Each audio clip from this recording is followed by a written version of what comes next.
Lutter, c'est actuellement François Baroin, le président de l'Association des maires de France, qui s'exprime juste avant le discours d'Édouard Philippe qui aura lieu dans quelques minutes. On va les suivre en direct. Et je dois la vérité de reconnaître, et je dois au regret de le souligner également, que les membres du gouvernement chargés de défendre l'arbitrage présidentiel n'ont pas tout à fait suivi ni l'esprit ni la lettre de ce que nous avions peut-être à tort compris comme le respect du cadre général de l'application de la responsabilité entre les communes et les intercommunalités sur l'eau et l'assainissement. Nous avions eu un deuxième engagement également sur l'Agence des territoires. C'était une idée de l'Association des maires de France. Notre idée, elle était simple. Il fallait créer une ANRU pour nos campagnes, pour notre ruralité. Une ANRU, c'est-à-dire une agence dotée avec de l'argent, sonnant et trébuchant, votée en loi de finances, qui avait fait la preuve de son efficacité. 1 euro pour la ville, 1 euro pour la campagne. C'était une idée assez simple, partagée et compréhensible par tous. L'agence est créée, va-t-elle être dotée et est-ce qu'elle ne s'éloigne pas, à travers le cadre général, de l'esprit initial de ce que nous souhaitions? Je pense que ça doit faire partie, là aussi, de nos discussions concrètes, parce que c'est un effet de levier extraordinaire pour concentrer les moyens de l'État afin d'optimiser les services publics dans notre protection globale. Dans la lettre qu'il a adressée aux maires cette semaine, le président de la République a exprimé sa satisfaction d'avoir maintenu le niveau global de la DGF. Il est vrai que la loi de finances gèle la DGF.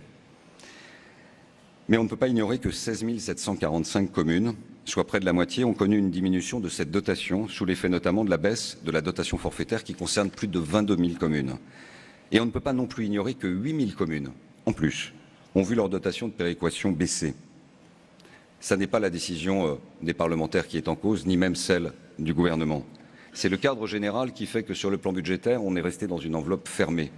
Et restant dans une enveloppe fermée, eh bien, la chute a été libre. Et donc l'engagement pris de l'absence de baisse de dotation pour cette année comme les suivantes ne peut pas être respecté, puisque le système global de péréquation crée les conditions justement d'une chute libre et donc d'un sentiment d'incompréhension de la part des communes qui ont vu cette chute, alors que le message que nous avions porté et relayé était exactement à l'opposé. Là encore, l'AMF est force de proposition. Nous vous proposons la mise en place d'un fonds de lissage pour permettre au moins aux communes les plus touchées par ces baisses de dotation de pouvoir en étaler les effets dans le temps. Notre proposition, les parlementaires de la majorité sont ici, a été rejetée à l'Assemblée sans débat. Je pense que là encore, nous avons une immense marge de progression dans les discussions sur les véhicules législatifs de nature financière et budgétaire pour améliorer le cadre général de ce qui est efficace et de ce qui est utile pour nous. Nous souhaitons qu'une étude d'impact soit menée pour mesurer les conséquences de la modification de la carte communale sur la DGF pour l'année 2019. Là aussi, j'ai compris, nous avons entendu qu'une ouverture était possible de la part du président de la République. Ce cadre fait partie du mandat de négociation qui vient de nous être confié. Pour la taxe d'habitation, cela a été évoqué très largement dans la motion. Nous avons participé à des réunions de discussion sur des sujets extraordinairement complexes. Chacun a navigué. La méthode en elle-même pouvait avoir sa pertinence. Elle a achoppé sur le point qui est tout simplement que nous ne ferons aucune guerre au département et que nous ne revendiquerons pas le foncier bâti ou non bâti pour compenser la taxe d'habitation. Nous serons donc avec les départements, aux côtés des départements, pour porter une solution qui sera commune, région, département, commune de France. Celle-ci porte la forme du dégrèvement, indexé sur l'évolution du coût de la vie, dans un cadre garantissant des recettes. Et ce n'est pas pour se faire plaisir, c'est derrière pour financer des services publics. C'est derrière pour garantir les investissements de développement de chaque territoire. Quel est l'agent économique qui peut imaginer se développer s'il n'investit pas? Personne. Pas une entreprise, pas un ménage. Quel est donc le territoire qui peut imaginer se développer s'il n'a plus les moyens d'investir? Or, le sentiment global, c'est qu'à travers la gestion de ces dotations et la suppression de la taxe d'habitation, il n'y aura plus rien pour investir. Et comme l'État ne fait plus grand-chose en investissement, eh bien dans ce cas-là, qui va investir? Plus personne. C'est bien ça le cœur de l'incompréhension et de la préoccupation en profondeur de tous les maires de France et de tous les élus de France. Le président de la République a ouvert un autre chantier qui nous intéresse beaucoup, celui de la révision de la loi fondamentale et de la révision de la Constitution. Nous souhaitons consacrer la commune dans la Constitution. Nous souhaitons consacrer dans notre loi fondamentale la clause de compétence générale. Nous souhaitons toiletter l'article 72 de la Constitution pour clarifier ce que veut dire libre administration des collectivités territoriales dans le cadre défini par la loi. Nous souhaitons faire vivre constitutionnellement l'idée d'une République décentralisée. Nous souhaitons l'autonomie fiscale et nous souhaitons l'autonomie financière. Nous souhaitons tout simplement cet acte 3 de la décentralisation dont le président de la République a considéré à juste titre que c'était un débat utile et intéressant pour le pays, à travers la réalisation de la loi fondamentale, à travers l'engagement des parlementaires dans leur rôle de constituants. Il y a là une fenêtre extraordinaire de rassemblement national autour d'une idée partagée par tous les bancs constituant les formations politiques présentes à l'Assemblée nationale et au Sénat, qu'il pourrait être extraordinaire d'utiliser dans le sens de la clarification et de l'amélioration de nos relations. Et il n'est pas douteux que dans une hypothèse comme celle-ci, tous les présidents de la République et tous les premiers ministres ne pourront prononcer aucun autre discours que d'écouter les applaudissements et les acclamations. C'est un encouragement, Monsieur le Premier ministre.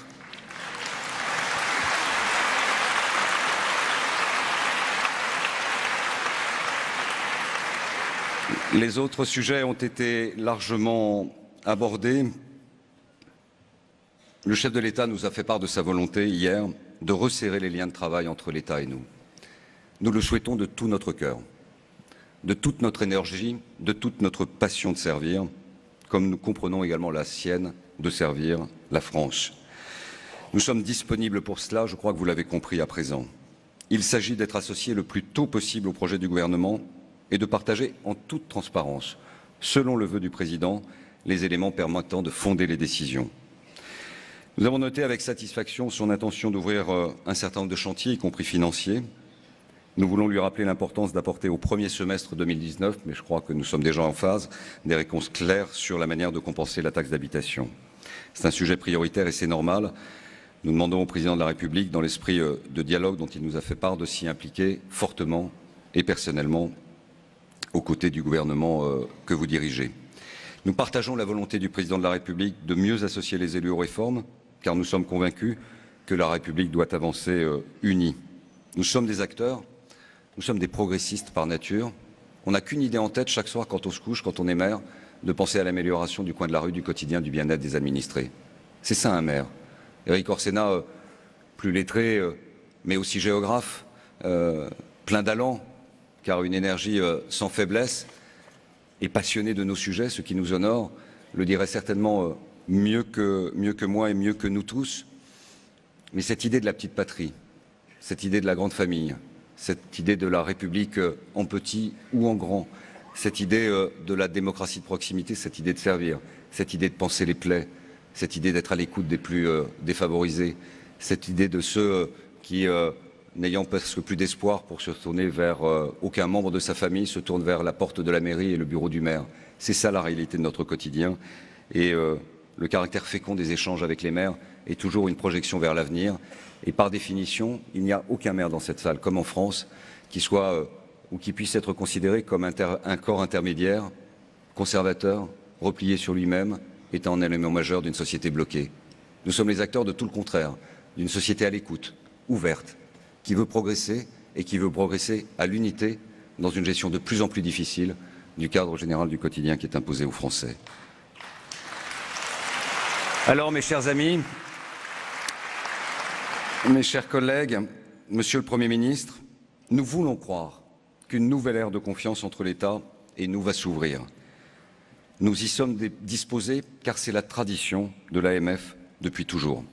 Les attentes des élus sont fortes. Elles recoupent l'impatience du pays que le président lui-même a évoquée. Nos responsabilités sont immenses et collectives, de l'accès à l'emploi à la réduction des inégalités, du développement économique à la lutte contre le changement climatique. Nous serons des acteurs à vos côtés de cette évolution. Le Congrès s'achève, une page se tourne, nous l'espérons, d'un chapitre qui aura été au cours de cette année écrit à l'encre de l'incompréhension, à l'encre d'une méthode incertaine, à l'encre parfois de mauvaise manière, que nous ne souhaitons pas relire. Pas l'année prochaine, pas les années suivantes, pas relire du tout. Ni vous, sûrement, et je n'en doute pas, ni nous, c'est certain et vous l'avez compris. Le Congrès nous a confié un mandat de négociation. Il est clair, il est précis, nous allons le suivre fidèlement jusqu'à l'année prochaine. Alors, Monsieur le Premier ministre, comme le disait Corneille, ma pièce de théâtre est terminée, il n'y a plus qu'à l'écrire. Monsieur le Premier ministre, les négociations sont terminées. Il n'y a plus qu'à les ouvrir. Pour que vivent les communes, pour que vive la République et pour que vive la France.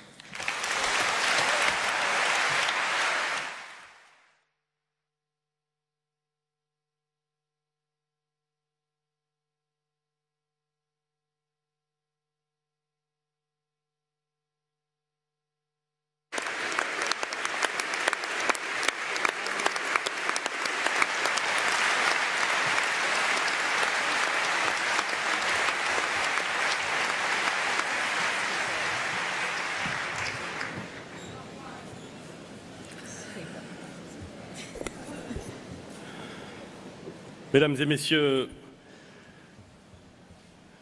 Monsieur le Président, cher François Baroin, Mesdames et Messieurs les ministres, Monsieur le Vice-président, Madame la maire de Paris, Monsieur le Président du Sénat, Mesdames et Messieurs les parlementaires, Mesdames et Messieurs les maires, chers élus, je viens de prendre votre place, cher François, vous venez de prendre la mienne, ça va se voir. Je suis heureux d'être avec vous. Je suis heureux d'être avec vous. Vraiment. On m'a prédit, certains m'ont prédit un moment difficile. Comme vous tous ici, j'en ai connu des moments difficiles dans ma vie d'homme, dans ma vie de maire. En général, ce qui les rend difficiles, c'est de se sentir seul. C'est probablement ce qui les rend le plus difficile.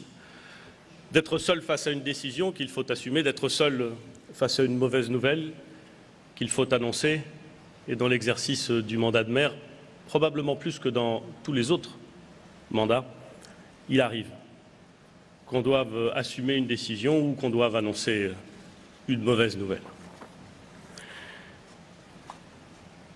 Des moments difficiles, j'en ai connu dans mes fonctions de maire, mais je vais vous dire, ces moments ont toujours été, jusqu'à présent, moins difficiles que ceux qu'un certain nombre d'entre vous ont connus durant l'année qui vient de s'écouler. Vous avez évoqué, Monsieur le Président, vous avez évoqué Trèbes et son maire, Éric Ménassi, et son équipe municipale, qui 2 fois dans l'année ont été confrontés à des événements qu'on aimerait ne jamais connaître, et qui les ont affrontés, droits, ouverts, courageux. J'ai vu Éric Ménassi le lendemain des inondations, le lundi des inondations.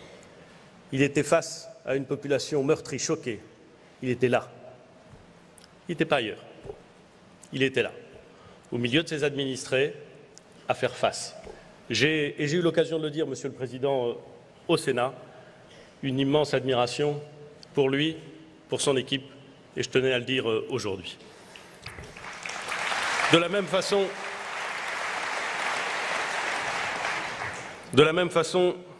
je me souviens, le 14 décembre dernier, à Milas, de la maire Madame Beffara, confrontée à une terrible catastrophe, à un accident d'autocar, confrontée à cette angoisse, à cette peur, à ce drame pour des parents. Et elle était là. Elle faisait face. Elle essayait de répondre, elle n'avait pas toutes les réponses. Elle les cherchait, elle essayait d'expliquer. J'ai évidemment beaucoup d'admiration pour elle aussi. Et puis je voudrais dire un mot, et vous m'y autoriserez, je le crois, à destination du maire de Rodez, M. Christian Tessèdre, avec qui j'ai rendu un hommage solennel au moment des obsèques du directeur général adjoint des services de la commune, M. Pascal Filoé, avec sa famille, avec ses proches, avec ceux qui, au sein de l'administration municipale, travaillaient avec lui, l'estimaient. Il est mort parce qu'il a voulu faire respecter la loi, littéralement. Et ce jour-là, le maire de Rodez a vécu quelque chose qui est un véritable moment difficile. Alors je ne crois pas du tout que cette participation dont je me réjouis au Congrès des maires puisse être qualifiée de moment difficile. Si on la met en perspective, vous voyez bien qu'il ne s'agit évidemment pas de cela.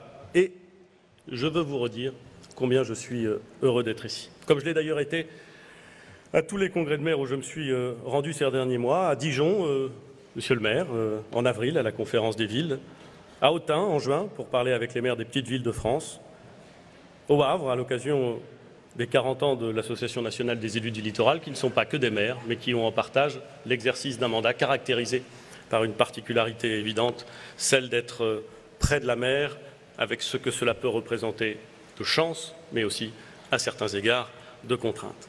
De même que j'ai toujours été heureux d'échanger avec les maires lors de chacun de mes déplacements ou de chaque délocalisation de mon cabinet, dans le Cher, dans le Lot, en Haute-Garonne, à Mende, encore récemment, au début du mois de novembre, avec les maires de Lozère.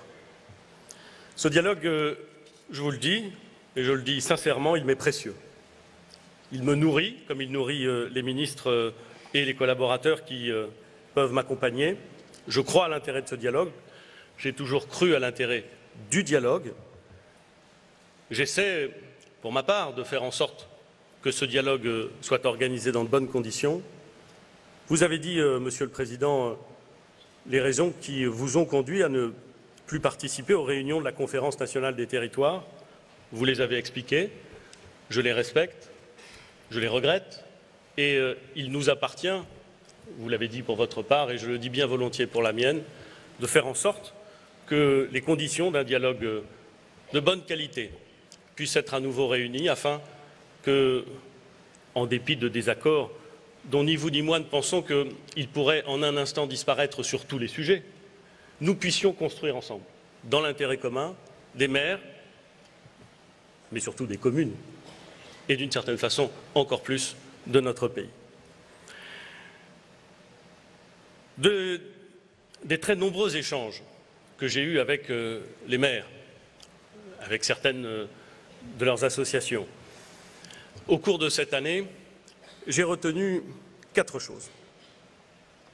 J'ai d'abord entendu, vous l'avez évoqué, un besoin de confiance et de respect. Je me souviens très bien, pour ma part, des élections municipales de 2014. D'abord parce que c'était la première fois que je conduisais une liste, même si j'étais adjoint depuis 2001, et parce que c'était la première fois que je présentais moi-même un projet pour ma vie. Dans ce projet, j'avais, comme beaucoup d'autres candidats en France, intégré le principe d'une stabilité des concours financiers de l'État. Je l'avais fait parce qu'on me l'avait promis. La loi de finances pour 2014 affichait une première baisse de ces concours financiers, une baisse d'1,5 milliard d'euros, mais enfin, je considérais que nous pouvions imaginer construire des trajectoires sur les 6 années d'un mandat de façon à peu près stable. Ce sentiment n'a pas duré très longtemps. À la fin du mois de décembre 2014, la loi de programmation des finances publiques 2014-2019 annonçait, vous l'avez évoqué, une baisse de 11 milliards de dotations à absorber dans le cadre de 3 exercices. In fine, la facture a été moins élevée, car en 2017, pour des raisons que chacun comprend ou imagine, la baisse a été un peu moins forte que ce qui avait été annoncé. Mais néanmoins, nous étions très loin de l'engagement pris à la stabilité des dotations.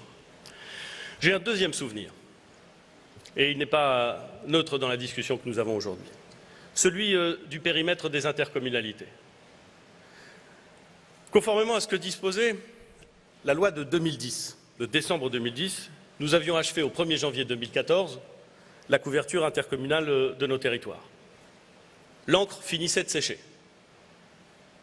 Après bien des péripéties, on pouvait commencer à se mettre au travail. Eh bien, le 18 juin 2014, un projet de loi prévoyait que les intercommunalités devaient désormais atteindre les 20 000 habitants au 1er janvier 2017. Alors ce seuil a évidemment bougé durant la discussion de la loi NOTRe, mais dans bien des territoires, la réalité a été la même. Il a fallu tout recommencer, que ça plaise ou non, que ça réponde à un projet de territoire ou non. Pourquoi je cite ces 2 exemples? D'abord parce qu'ils m'ont marqué. Ensuite parce que, en discutant avec les maires, j'ai bien saisi que ça n'est plus ce qu'il fallait faire et qu'il fallait cesser de créer de l'instabilité, de l'imprévisibilité, et qu'il ne fallait pas obliger à défaire ce qui venait d'être fait. Durant sa campagne, le président de la République s'était engagé à maintenir les concours financiers de l'État. Je voudrais parler de la DGF. La DGF, c'est une enveloppe globale, c'est des critères de répartition, et puis ce sont des notifications individuelles. J'ai bien conscience qu'il peut y avoir une stabilité globale et des variations dans chaque commune, vous l'avez évoqué et j'y reviendrai. Cette DGF, nous en avons, vous l'avez reconnu, maintenu le volume global en 2018 à son niveau de 2017 et nous ferons de même en 2019 et nous continuerons aussi longtemps que la trajectoire financière de vos collectivités s'inscrira dans l'objectif de hausse maîtrisée que nous avons proposé au Parlement. Il ne s'agit pas de les baisser. Et en affichant ce principe de stabilité durable, nous avons affirmé, proposé un changement de méthode. S'engager ensemble sur un objectif de maîtrise de la hausse de la dépense, c'est différent que d'afficher des objectifs de diminution des dotations au fur et à mesure des années. Je constate, au regard des informations qui sont les miennes au moment où je vous parle, que cet objectif de hausse limitée, de progression limitée des dépenses de fonctionnement des communes semble être très correctement respecté. Et je m'en réjouis. Cet engagement, cette limite d'une hausse de 1,2% des dépenses de fonctionnement, pour la très grande majorité des maires de France, elle a relevé d'un contrat moral. Un contrat moral, c'est important, mais ce n'est pas contraignant. Je le précise parce que 99,6% des communes de France, 99,6% des communes de France ne sont pas concernées par le contrat qui limite la progression des dépenses de fonctionnement. Pour les 322 collectivités les plus importantes, cet engagement, c'est vrai, est contraignant. C'est le principe d'un engagement. 175 maires et présidents d'intercommunalités ont donc signé un de ces contrats dits de Cahors. À tous ces élus, je veux dire ce que j'ai dit dans d'autres enceintes, en particulier avec vous, Madame la maire, en septembre au Congrès de France urbaine.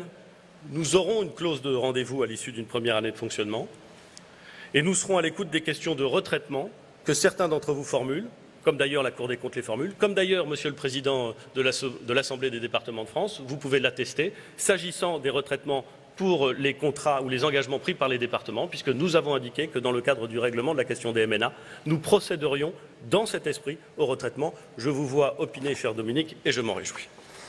J'entends en outre certains me dire que l'année 2019 sera, du point de vue de la dépense de fonctionnement, plus difficile que 2018. C'est possible. Et justement, les dispositifs que nous avons négociés et conçus avec les associations présentes à Cahors permettent de le faire.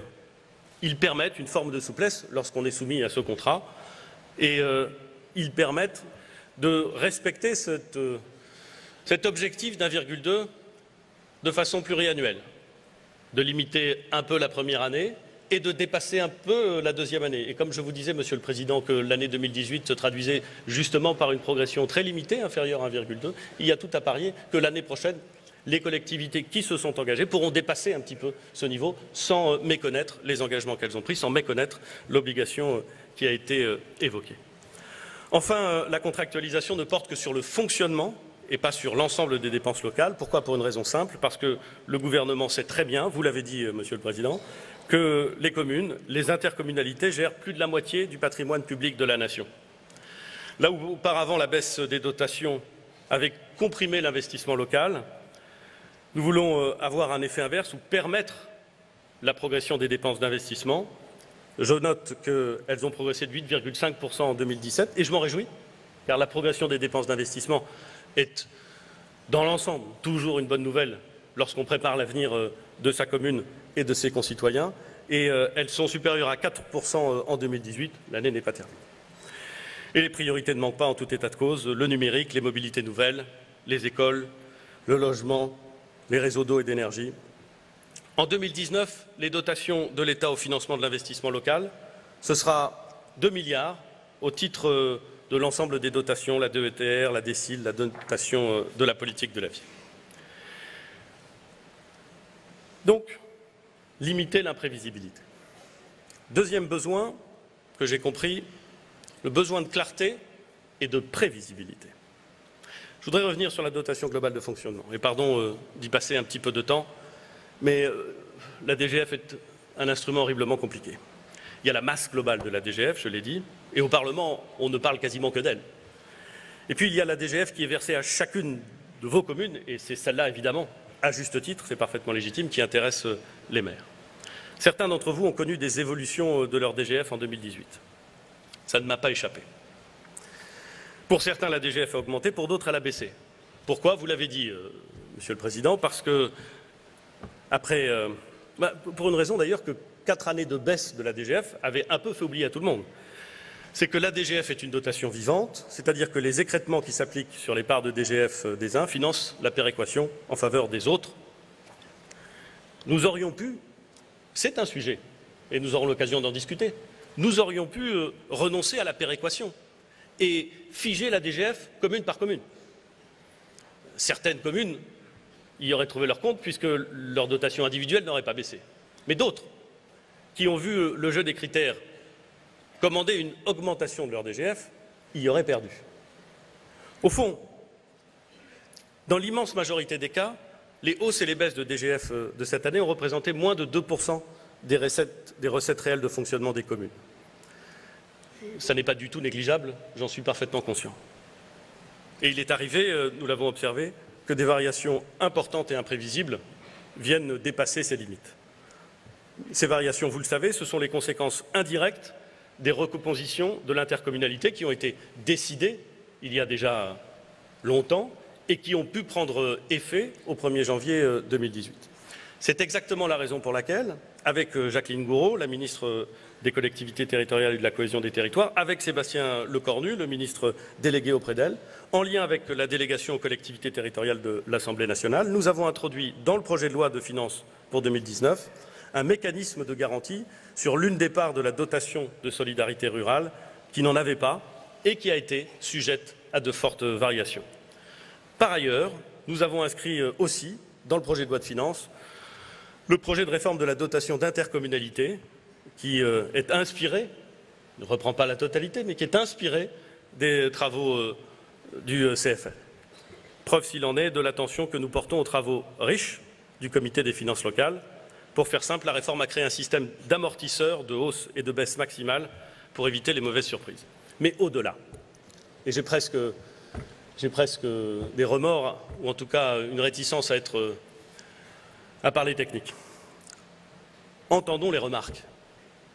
Entendons que la DGF est un instrument redoutablement complexe. Entendons le fait que les 40 critères ou 42 qui la composent sont tellement complexes qu'ils offrent un résultat qui est à la fin imprévisible et parfois même, disons-le clairement, incompréhensible.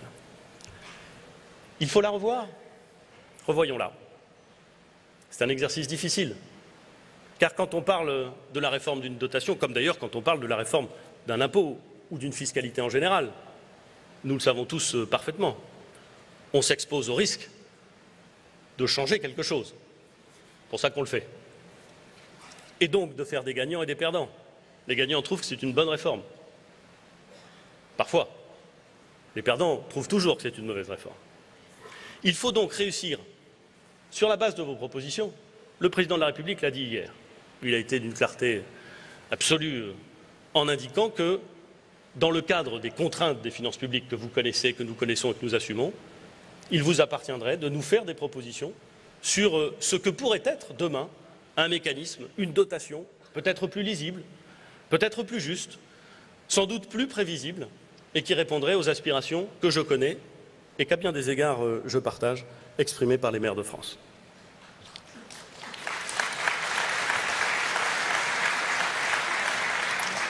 Mais puisque nous parlons des dotations, parlons de la totalité du sujet et donc parlons de la fiscalité.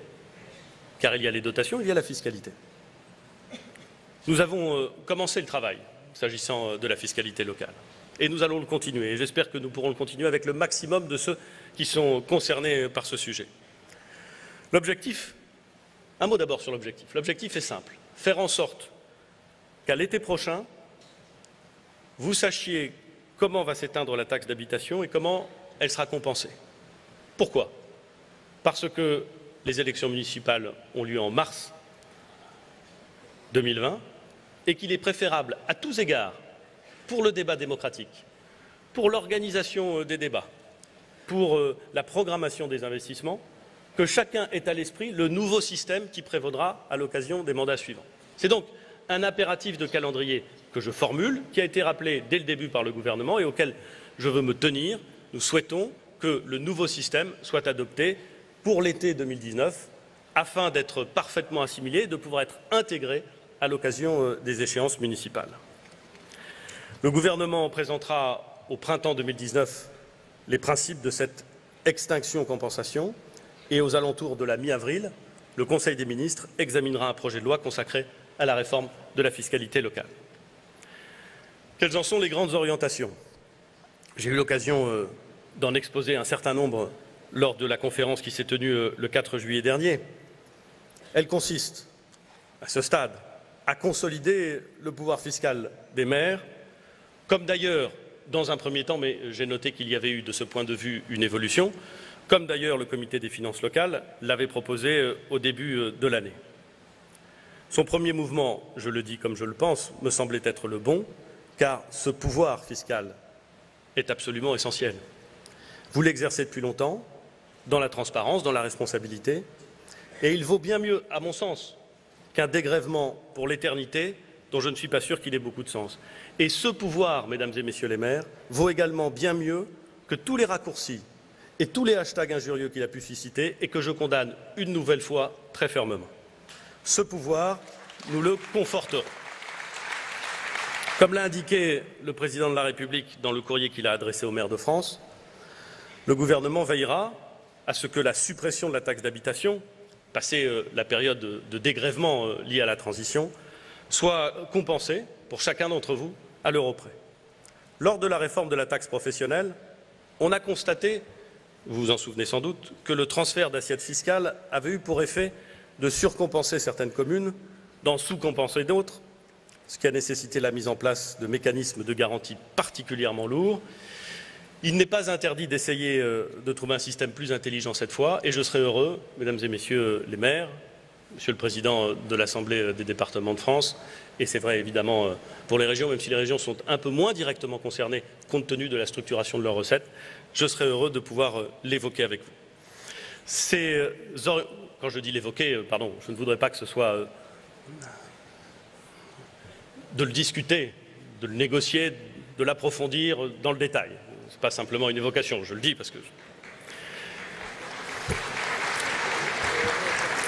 j'ai parfois un vocabulaire trop nuancé. Ces orientations consistent également à ne pas décourager les maires qui font l'effort de construire des logements dans leur commune, tous les types de logements. Parce que construire des logements pour un maire, ça revient, vous le savez parfaitement, d'abord à augmenter les charges avant d'engranger, souvent bien plus tard et parfois pas toujours, des recettes fiscales. Enfin, nous voulons ménager une ressource dynamique pour les intercommunalités qui sont chargées du développement économique ainsi que d'un certain nombre de services d'intérêt communautaire. Nous nous remettrons donc autour de la table début décembre à Matignon avec, je l'espère, toutes les associations. Nous avons beaucoup de travail devant nous. C'est un sujet compliqué, essentiel, à la fois beaucoup trop technique et éminemment politique. Il ne faut pas avoir peur de la technique, elle est là, elle ne va pas disparaître, mais il faut en percevoir et surtout assumer son caractère politique avec un grand P. Comment allons-nous faire pour que la fiscalité locale, qui résultera de la fin de la taxe d'habitation, soit plus lisible, plus juste et plus efficace. Troisième besoin que j'ai entendu, le besoin de sens et le besoin de reconnaissance. La mission de maire est une mission passionnante, exigeante, vous le savez, je le sais, je dois le dire. Je dois le dire parce que si je ne le disais pas, on me reprocherait peut-être de ne pas le savoir. Mais je sais profondément ce qui anime chacun d'entre vous. C'est pas l'indemnité. C'est pas... Ben non, bien sûr que non, et souvent elle est inexistante. Elle compense à peine ceux d'entre vous qui se mettent en temps partiel quand ils travaillent. Je sais parfaitement que ça n'est pas ça. Et ça fait longtemps que ça dure. C'est même pas les honneurs. parce que bien souvent on exerce son mandat dans une notoriété locale très forte, mais dans une forme, dès qu'on sort de sa commune ou de sa communauté de communes, d'anonymat. Non, ce qui vous anime, c'est au plus profondément de votre être, de votre engagement politique, de servir vos concitoyens, d'incarner et de dessiner ce que doit être la commune qui est la vôtre aujourd'hui et demain, de réparer et de trouver des solutions, d'être là exactement comme les maires que je citais au début de mon propos. C'est une mission exigeante et difficile. Il se trouve, mesdames et messieurs les maires, que la délégation aux collectivités territoriales du Sénat a mené un travail très approfondi sur les conditions d'exercice des mandats locaux.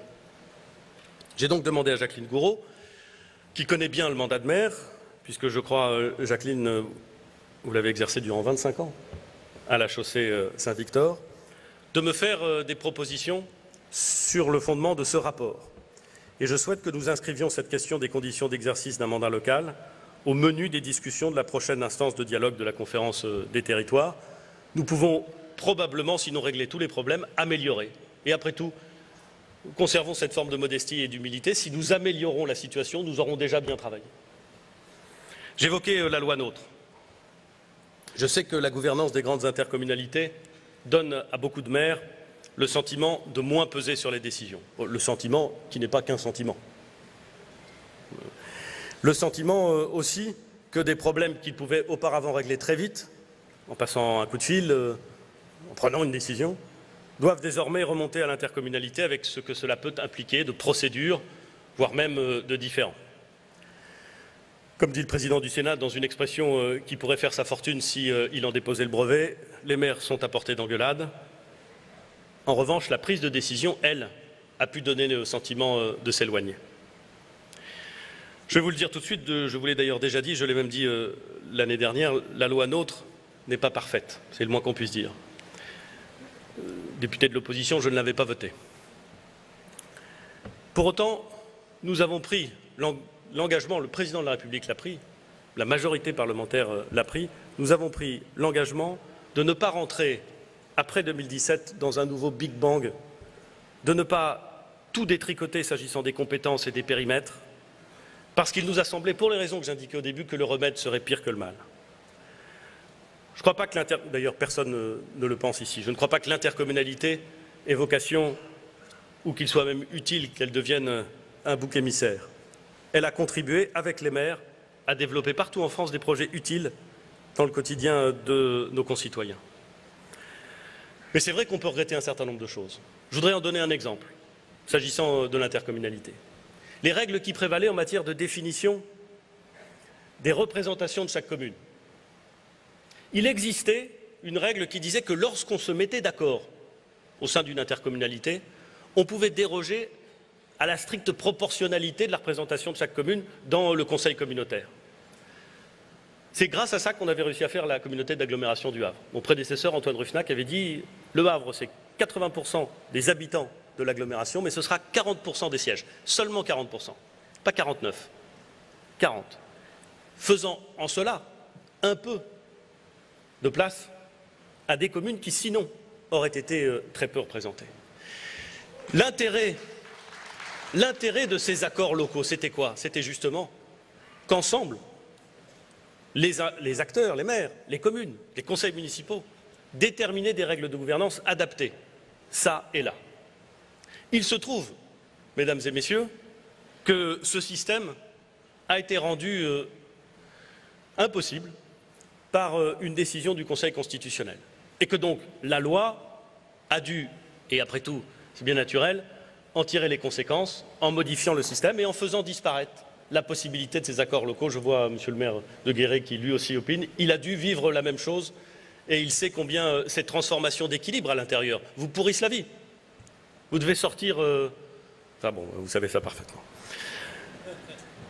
On peut aussi nous reprocher de ne pas être allé assez loin au sujet de l'eau et de l'assainissement. Je l'ai entendu, monsieur le Président. Plus de la moitié des territoires avaient engagé la réforme prévue par la loi. Faire marche arrière pour tout le monde, ça aurait été détricoter ce que certains avaient réalisé, il n'en était pas question.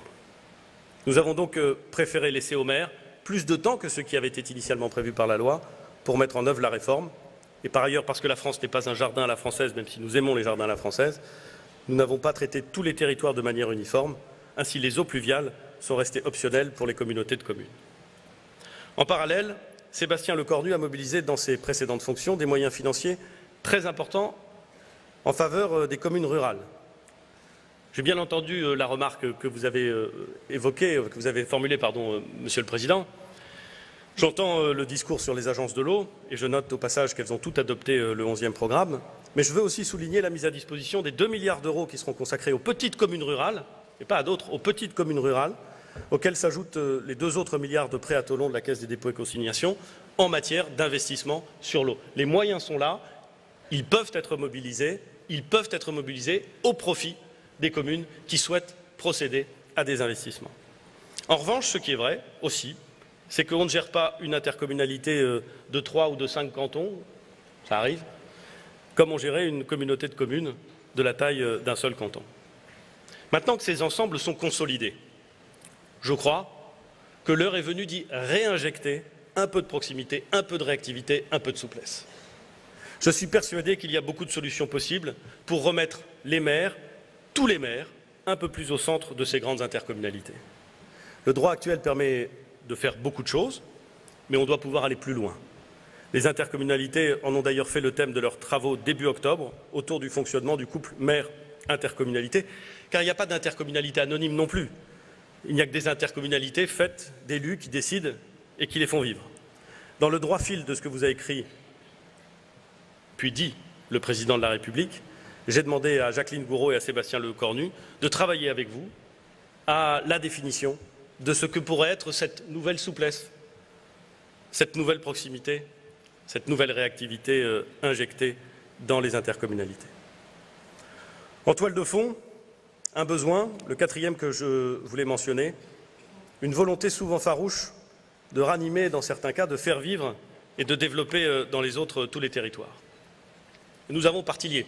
Vous l'avez dit, je partage pleinement ce qui a été évoqué.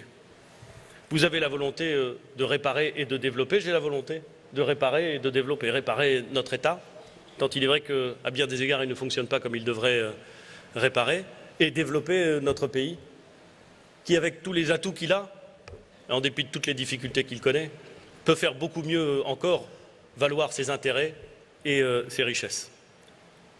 De vous accompagner aussi dans les grandes mutations et les transformations que nous connaissons.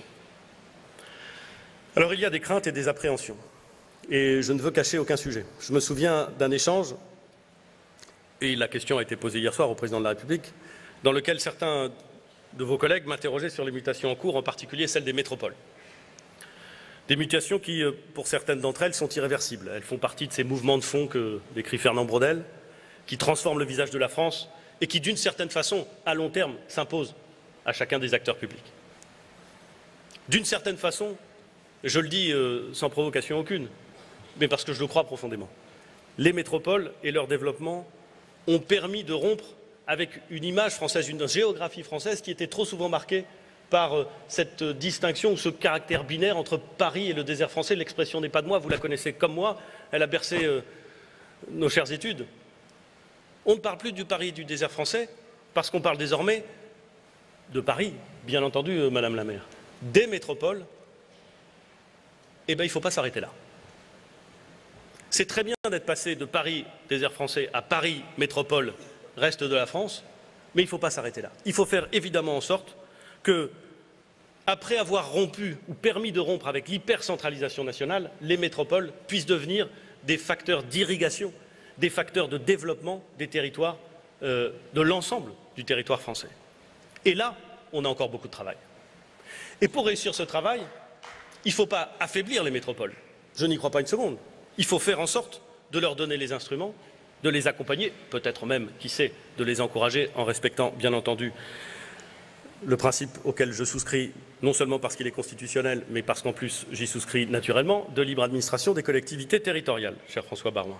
Notre rôle n'est donc pas de les affaiblir, mais plutôt de les conforter, de les faire évoluer et de faire évoluer celles qui le souhaitent en organisant des solidarités avec les autres territoires. Pour éviter ce qui existe partout en France et qui est sourd, mais réel et puissant, c'est cette espèce de recentralisation régionale qu'on a constatée partout. Partout. On constate, et tant mieux d'une certaine façon pour les métropoles, ce phénomène de recentralisation régionale. Il sera peut-être encore accentué par les transformations des grandes régions. Il pose des questions et il est facteur de déséquilibre. Il faut évidemment le traiter. L'idée, c'est donc de donner à chaque territoire la possibilité de se développer à son rythme, à sa mesure, en fonction de ses ambitions, en fonction de ses faiblesses, de ses besoins, et donc pour cela de concevoir les bons outils. Et la meilleure manière de les concevoir, c'est de le faire avec les principaux intéressés. C'est pour cela que nous avons conçu le plan Action Cœur de Ville avec le ministre Jacques Mézard, qui à l'époque a porté cette politique en collaboration et en travail très étroit avec l'association que préside Caroline Cayeux, que je remercie de son engagement et dont elle pourrait témoigner, je crois, de la façon dont nous avons voulu désigner et penser des instruments de politique publique qui vont servir le développement de 222 villes, petites et moyennes, et d'autant d'intercommunalités qui ont signé ou qui sont sur le point de signer des conventions. Ce plan, nous sommes en train de le compléter avec de nouveaux outils, ceux de la loi Elan, qui crée les opérations de revitalisation territoriale. Nous venons aussi, avec Jacqueline Gouraud et Julien Denormandie, d'introduire dans le PLF pour 2019 un dispositif d'investissement locatif dédié à la rénovation des logements existants dans les cœurs de ville ou toute commune qui signerait une ORT pour y faire revenir les habitants, pour y attirer les investisseurs privés. Enfin, nous proposons de développer dans le même esprit des tiers-lieux en lien avec les métropoles. Un exemple, à Toulouse, des travaux sont en cours pour créer des lieux de télétravail comme à Lectoure, à Gimont, à Florence dans le Gers et dans d'autres à venir avec les maires concernés. C'est cette logique d'alliance intelligente des territoires qui répondra, je crois, en partie, et pas seulement bien entendu, aux besoins de mobilité et de qualité de vie qui sont exprimés partout en France. J'ai reçu récemment à Matignon le bureau de l'Association des maires ruraux. Je leur ai exprimé mon accord pour travailler un agenda rural. En attendant que cet agenda soit discuté, le dialogue que nous avons noué sur des problématiques très précises a, je crois, permis de débloquer un certain nombre d'éléments. J'en prends deux exemples. Nous avons accepté de prendre en compte dans le PLF pour 2019 la situation des petites communes de montagne qui sont soumises à de lourdes charges que leurs ressources ne permettent pas de couvrir. Voilà une avancée directe qui répond à une forme d'injustice. Je ne sais pas si elle y répond complètement, mais elle permet de la corriger. La loi Elan aussi a permis de traiter la question des dents creuses pour éviter de figer le monde rural et les hameaux, et en particulier dans les communes littorales, sans renoncer à l'ambition de la loi littorale, à laquelle les maires littoraux sont attachés, à juste titre d'ailleurs. Et je me réjouis que le Conseil constitutionnel ait validé ces dispositions. Je suis certain que dans la vie de tous les jours, elles produiront leur effet. Dans beaucoup de territoires, surtout les plus vulnérables, nous déployons, pour reprendre les mots du Président de la République, une méthode sur mesure et parfois du cousu humain. C'est ce que nous avons fait en Alsace, c'est ce que nous sommes en train de faire en Bretagne, c'est ce que nous sommes en train de discuter dans les Ardennes. Cette méthode, elle est la raison d'être, cet accompagnement, cette prise en compte d'une spécificité et de la définition d'instruments particuliers, c'est la première mission de la future Agence nationale de cohésion des territoires, qui n'est pas encore créée, Monsieur le Président, puisque le Sénat vient de voter en première lecture le texte constitutif, mais qui n'a pas encore été adopté complètement, ce qui permet d'envisager tous les débats et tous les enrichissements, et notamment ceux que vous avez évoqués. L'autre priorité, c'est la sécurité. Nous avons pris l'engagement, le Président de la République pendant la campagne, la majorité parlementaire pendant les élections législatives, de procéder au recrutement de 10 000 policiers et gendarmes supplémentaires durant le quinquennat. Ces policiers et ces gendarmes, il faut les affecter. Il faut les recruter, il faut les former, il faut les équiper et il faut les affecter. Et il faut les affecter là où on en a besoin, évidemment. Ça s'est traduit d'ores et déjà par l'affectation de 2000 fonctionnaires de police ou de militaires de la gendarmerie dans les unités et les secteurs prioritaires. En zone police, dans les 15 premiers quartiers de reconquête républicaine à l'occasion des sorties d'école de gardiens de la paix avant la fin de l'année, et 15 nouveaux quartiers le seront en janvier 2019. Mais aussi, dans 20 départements, nous avons décidé d'affecter d'ores et déjà 500 gendarmes afin de revenir sur une évolution que beaucoup d'entre vous ont connue, qui était la lente érosion, et parfois d'ailleurs elle n'était pas lente, l'érosion des effectifs de gendarmerie qui finissait par avoir un impact sur la façon dont on exerçait le métier. J'ai été frappé, je crois que c'était dans le Puy-de-Dôme, de rencontrer des gendarmes qui me disaient, avec le fait que nous touchons, si j'ose dire, de nouveaux effectifs, nous réapprenons notre métier de contact, qui avait été oublié. Ben voilà quelque chose qui va produire du temps, qui va produire des effets. Ça va prendre un petit peu de temps, bien entendu. Mais nous sommes convaincus que pour traiter un certain nombre de situations délicates sur l'ensemble des territoires de France, dans l'ensemble des communes, faire en sorte que ces effectifs supplémentaires ne soient pas concentrés dans les métropoles ou dans les villes, mais bien répartis, et notamment dans les zones les plus rurales, est une bonne chose.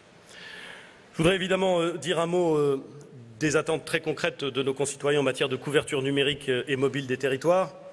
Je voudrais évoquer les mesures que nous prenons en matière d'accès aux soins en indiquant un chiffre, parce qu'il est intéressant, parce qu'il est probablement méconnu. Depuis mai 2017, le soutien financier de l'assurance maladie a plus de 1500 médecins qui ont choisi de s'installer dans les zones les plus fragiles et la hausse de 13% du nombre des étudiants qui ont signé ce qu'on appelle le contrat d'engagement de service, que vous connaissez sans doute. Le principe de ce contrat, c'est en échange d'une bourse pour financer leurs études, ces étudiants s'engagent ensuite à s'installer dans une zone qui compte moins de médecins. Et puis je voudrais signaler le fait que nous allons supprimer le numerus clausus. Nous allons faire en sorte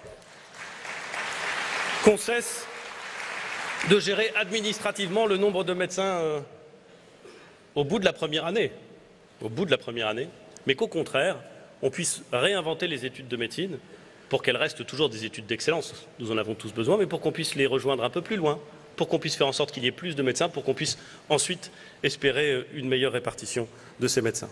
Je voudrais aussi indiquer, parce que ça n'est pas sans intérêt, l'introduction depuis le 15 septembre dernier du remboursement de la téléconsultation sur l'ensemble du territoire et pour tous les patients. Il y a beaucoup de territoires, j'en ai vu dans le Cher, où ces mécanismes existent, mais ils n'étaient pas prévus par l'assurance maladie, ils ne pouvaient pas donner lieu à un paiement et à un remboursement. Ils donnaient souvent lieu à un paiement, mais pas toujours à un remboursement.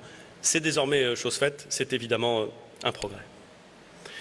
Nous pourrions, mesdames et messieurs les maires, évoquer le dédoublement des classes, les maisons des services au public, le plan de désenclavement qui figure dans la loi d'orientation sur les mobilités. Vous avez évoqué l'importance de la nouvelle organisation de l'administration territoriale de l'État que nous voulons organiser et que nous voulons diriger vers le niveau, comme disent les techniciens, infrarégional. En langage clair, ça veut dire qu'on ne veut plus fermer de sous-préfecture. Je sais que l'heure tourne et je sais que chacun de ces sujets nourrira un dialogue que je veux riche et confiant. Avant de nous quitter, je voudrais avoir un mot, plus qu'un mot, une pensée très particulière pour 33 maires. 33 maires, 33 d'entre vous. 33 maires qui m'ont peut-être encore plus impressionné que leurs collègues cette année. Les 33 maires de Nouvelle-Calédonie. Grâce à eux, grâce à ces 33 maires de Nouvelle-Calédonie, le 4 novembre dernier, nous avons pu organiser, préparer, tenir un événement démocratique exceptionnel, littéralement exceptionnel. La consultation sur l'accession à la pleine souveraineté en Nouvelle-Calédonie. La campagne, comme le scrutin, se sont déroulés dans des conditions que chacun, les observateurs français, les observateurs internationaux qui étaient dépêchés sur place, ont salué. La participation a été exceptionnelle, plus de 80%. Je sais ce que nous devons aux forces politiques, aux acteurs du comité des signataires, aux missions parlementaires qui ont accompagné ce processus, mais je sais aussi ce qu'on doit aux maires de la Nouvelle-Calédonie. Parce que c'est eux, à la fin, et c'est toujours le mandat des maires, qui étaient dans les bureaux de vote et qui ont fait en sorte que cet exercice, dont tout le monde pensait qu'il était incroyablement dangereux, ait pu être réalisé dans des conditions exceptionnelles. Je voudrais leur rendre cet hommage et leur dire merci.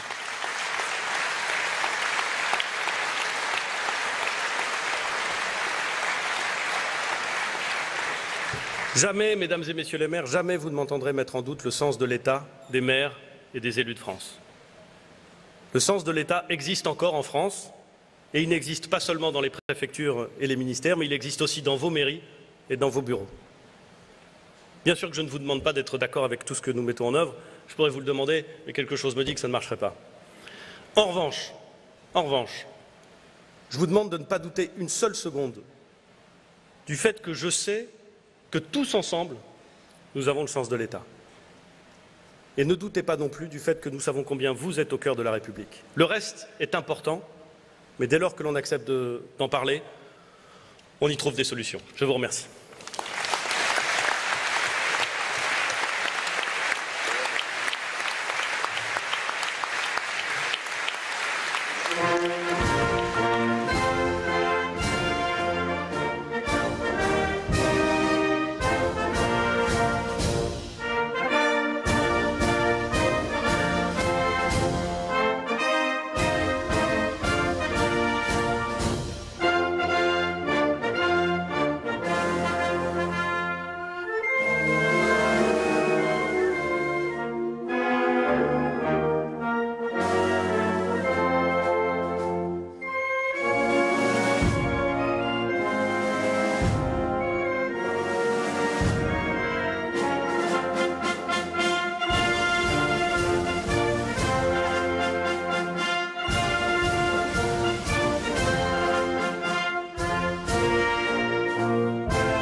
Voilà, pour cette Marseillaise qui conclut donc ce 101e congrès des maires de France avec ce discours d'Édouard Philippe. Nous allons bien sûr longuement revenir sur ce discours et plus largement faire le bilan de ce congrès avec de nombreux invités sur ce plateau et dans quelques instants la réaction en exclusivité pour Public Sénat de François Baroin, le président de l'Association des maires de France. Mais des maires nous ont déjà rejoints sur ce plateau. Jean-François Copé, bonjour.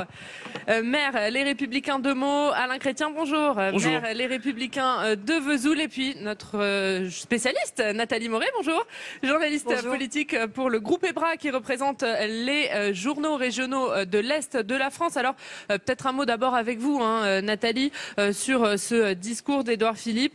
C'était clairement un discours qui s'adressait uniquement aux maires de France. Il a parlé leur langage. Oui, et c'était un discours assez habile dans la mesure où il a commencé, quand il est arrivé, il ne s'est pas du tout présenté comme étant le Premier ministre, mais comme étant un maire. Ancien maire, il a été maire du Havre pendant des années, mais c'est vraiment en tant que maire qu'il s'est adressé aux maires de France. Et c'était assez habile puisque, effectivement, lui qui aurait pu être un petit peu chahuté, il n'a pas du tout été. Il a bénéficié d'un accueil républicain. Et là où j'ai trouvé que c'était un petit peu, enfin, très habile et en même temps très politique, c'est qu'il a dit, voilà, moi je connais les difficultés des maires. Voilà, j'étais à Millas l'an dernier, j'ai vu la maire, j'ai vu comment elle répondait aux gens, etc. Donc, effectivement, il s'est positionné en tant que maire et ensuite il a réendossé son costume très techno et il a pendant quasiment 45 minutes détaillé les difficultés, j'allais dire techniques des maires en tentant d'y apporter des solutions. Jean-François Copé, qu'avez-vous pensé de ce discours d'Édouard Philippe? C'est un discours qui s'adressait, qui a parlé aux maires que vous êtes?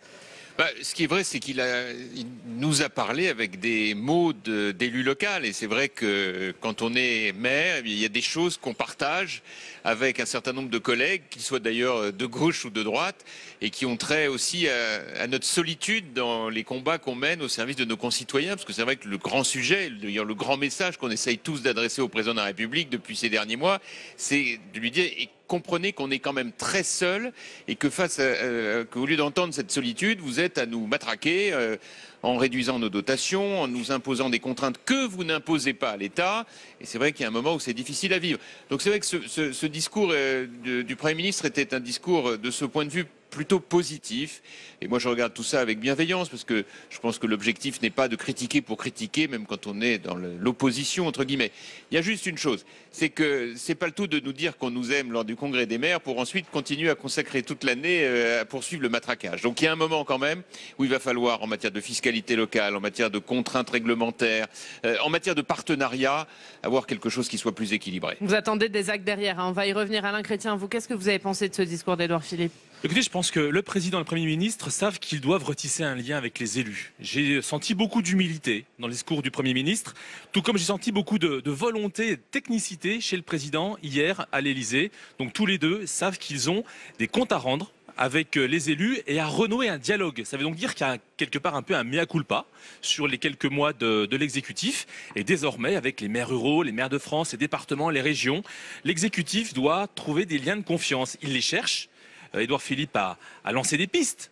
Il a demandé à l'AMF de faire des propositions. Ça veut donc dire qu'on est, je pense, au début d'un dialogue, d'un vrai dialogue constructif, concret, qui doit s'établir. Il y a un enjeu, c'est la réforme fiscale de l'été prochain.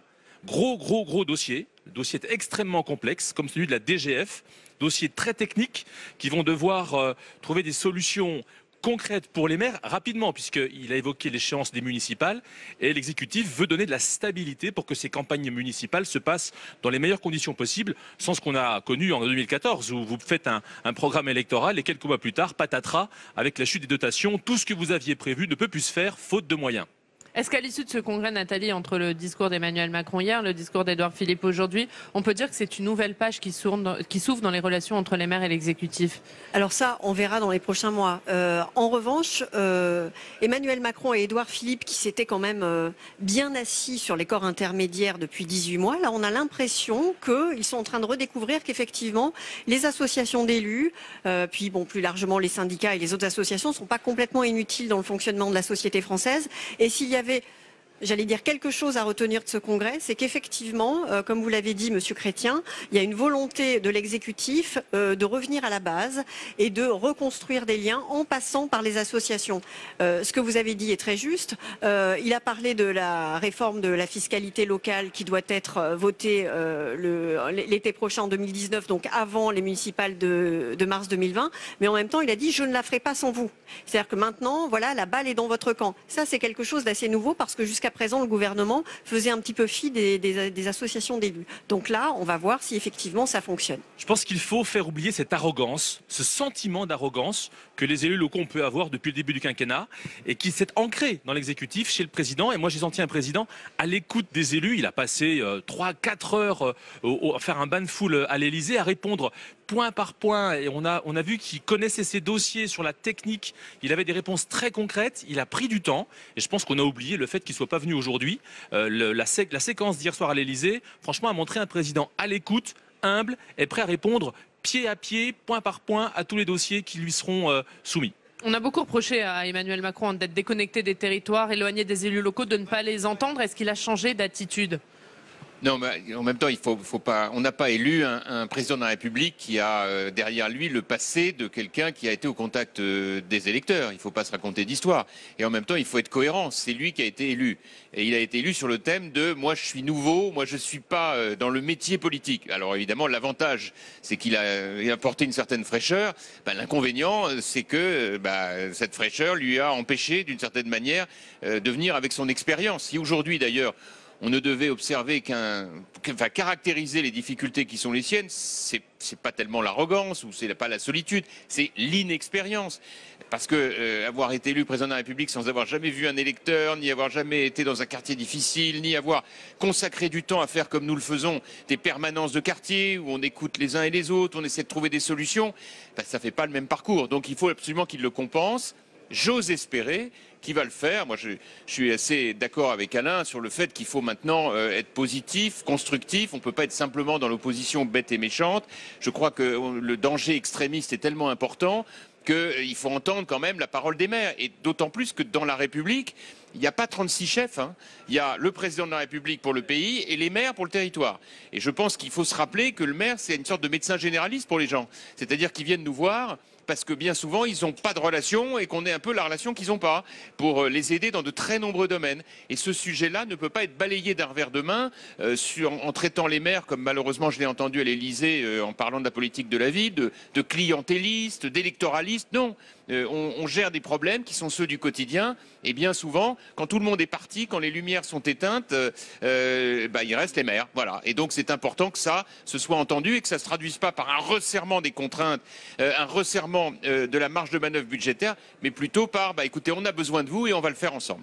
Nathalie Moret, est-ce que ce changement de ton, ce changement d'attitude de la part d'Emmanuel Macron, il s'explique par le fait que le rapport de force s'est inversé entre l'exécutif et les collectivités et que désormais le rapport de force, il est encore en faveur des collectivités territoriales.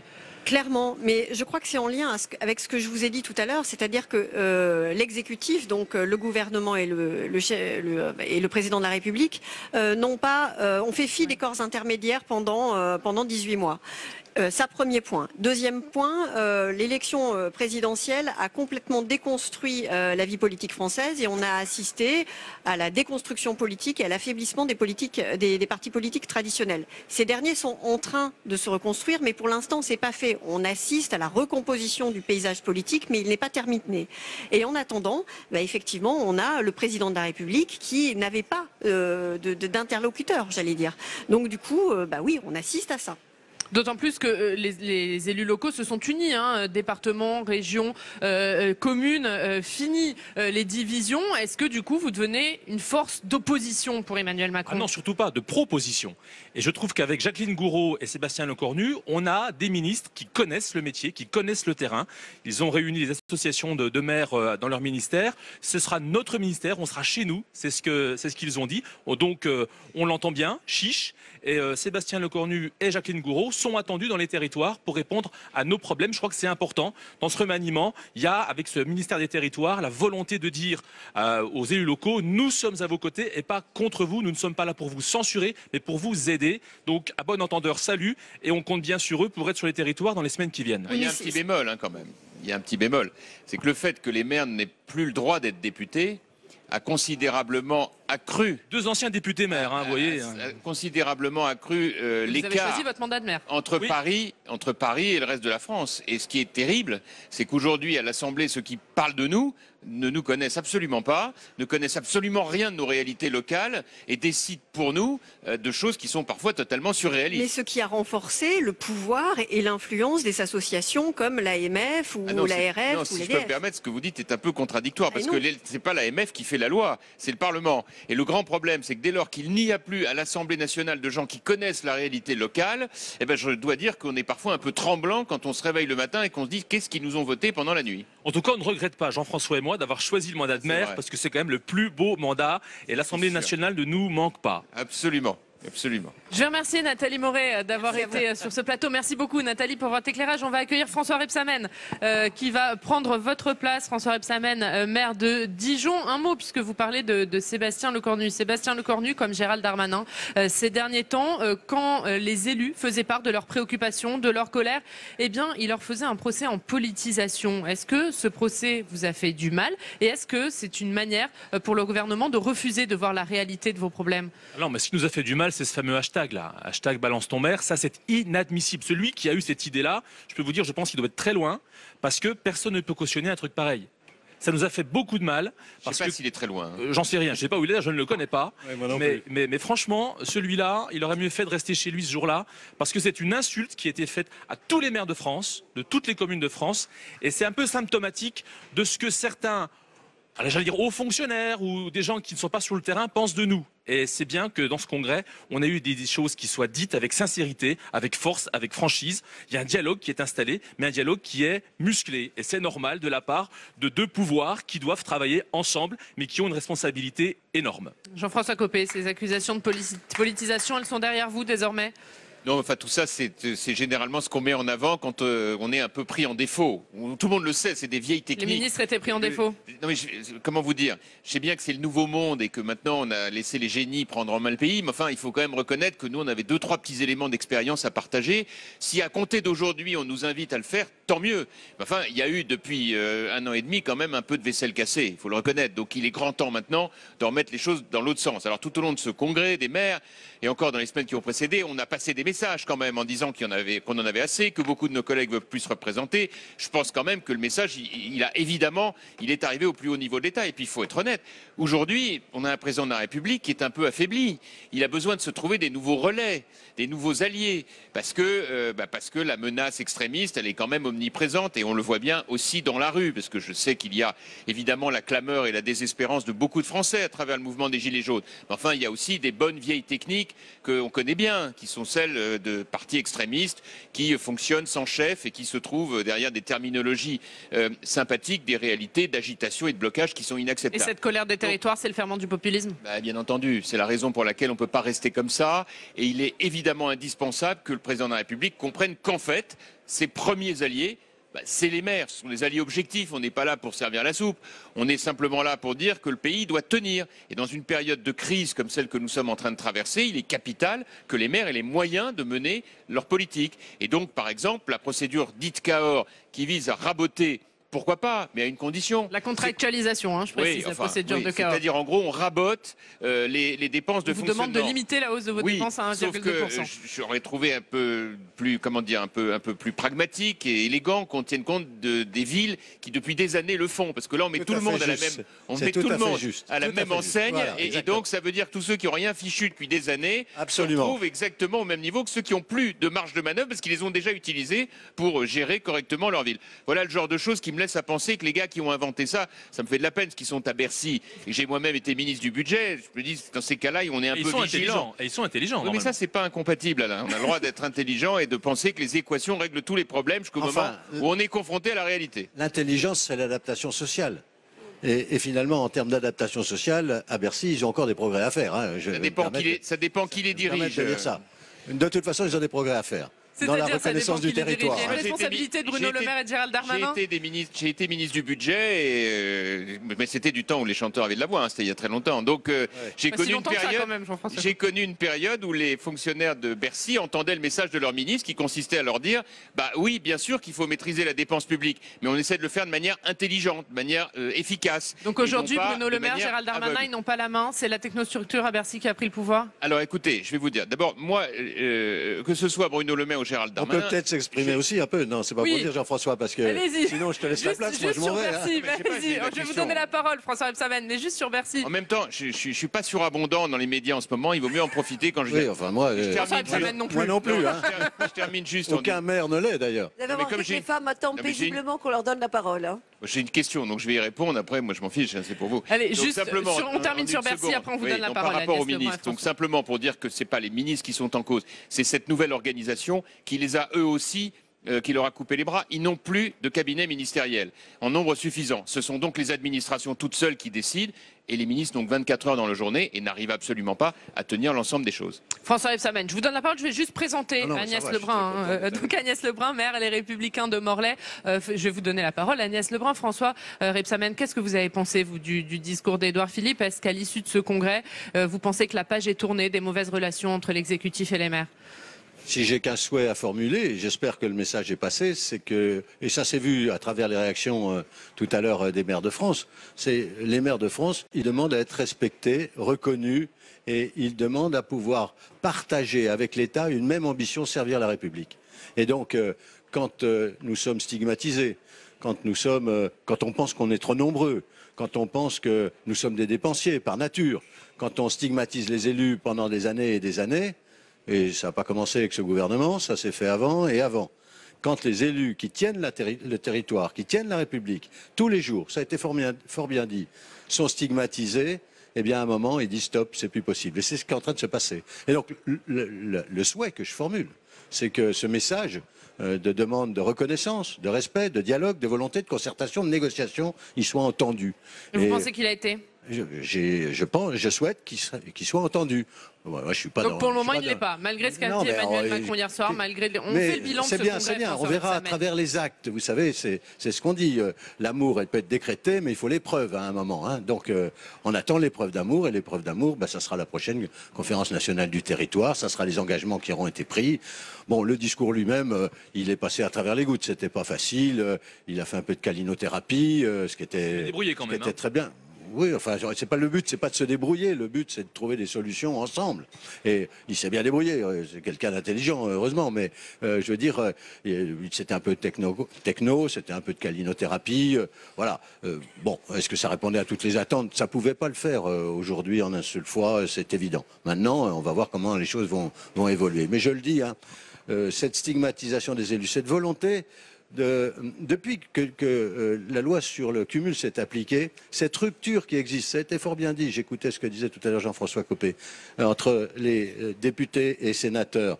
Vous avez été député-maire, j'ai été sénateur-maire. Le fait que le Parlement, pour l'essentiel, ne connaît rien de la vie des territoires aujourd'hui, c'est très dangereux et effectivement, des fois, le matin, en se réveillant... Je peux me permettre, c'est vous qui l'avez fait voter, dont vous avez prévenu. Moi, j'ai pris mes dispositions à l'époque, d'abord, et j'ai dit ce que j'avais à dire, y compris... Dommage que M. Hollande ne vous ait pas entendu. Oui, c'est vrai. Mais vous savez, ça allait dans le sens de l'histoire.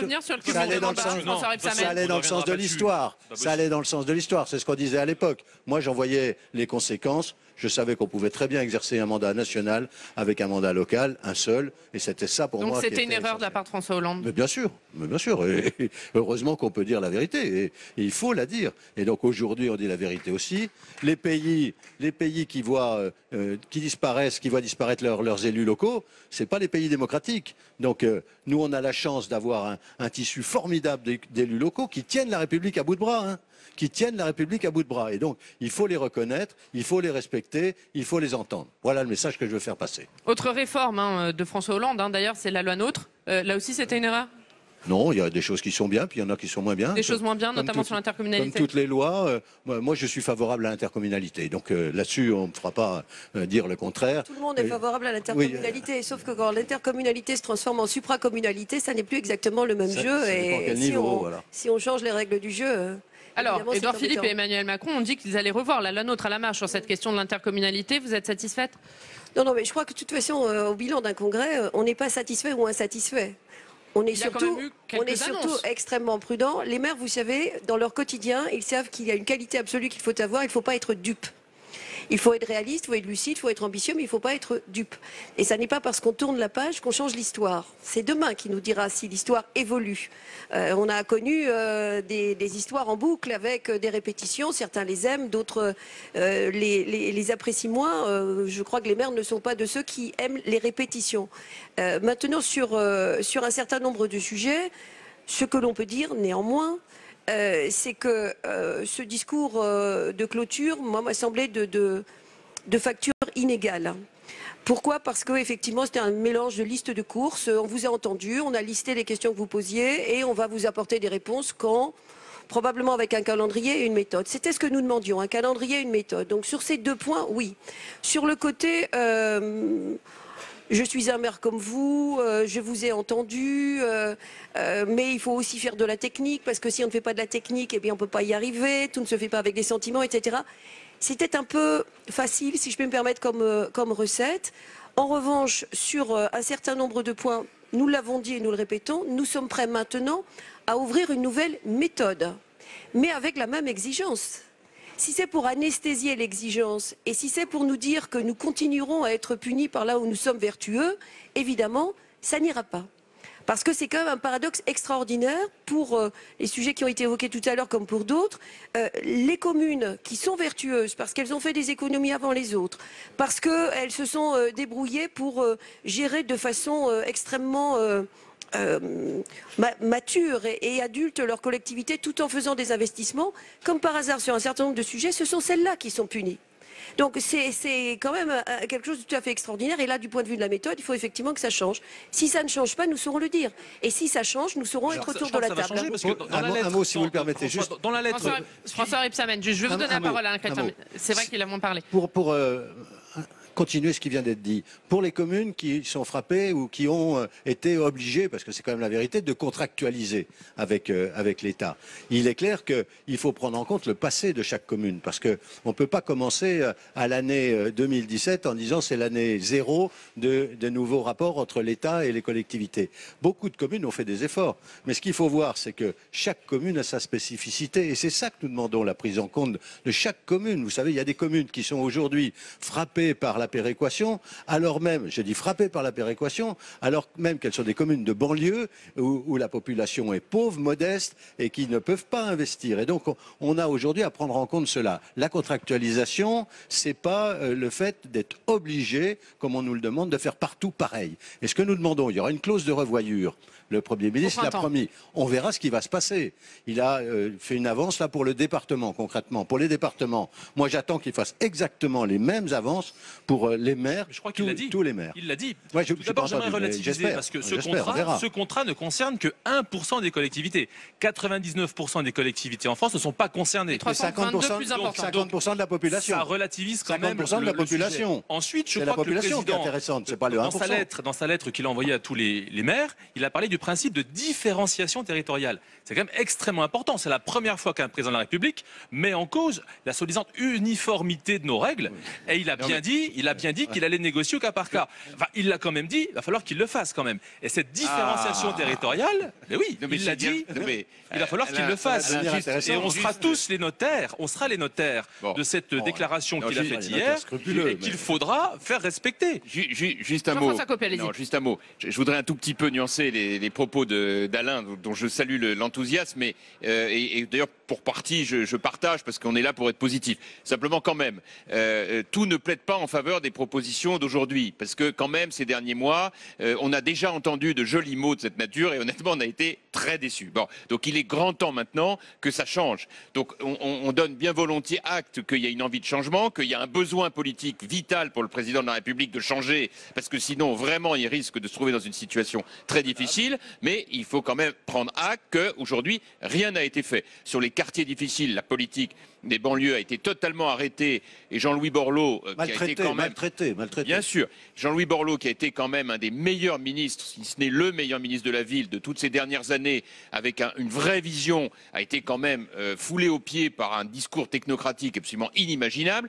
Les maires se sont fait traiter de clientélistes. On voit que ceux qui le disent ne savent pas ce que c'est que le quotidien dans les quartiers difficiles. Et enfin, troisièmement, le tout dans une ambiance de culpabilisation qui ne me paraît pas du tout adaptée à la donne territoriale. Alors, donc, quand même. Juste Alain, pour terminer là-dessus, mais on a des villes dont les sociologies sont assez proches, Vesoul et Meaux. Juste un dernier mot, et je termine là-dessus.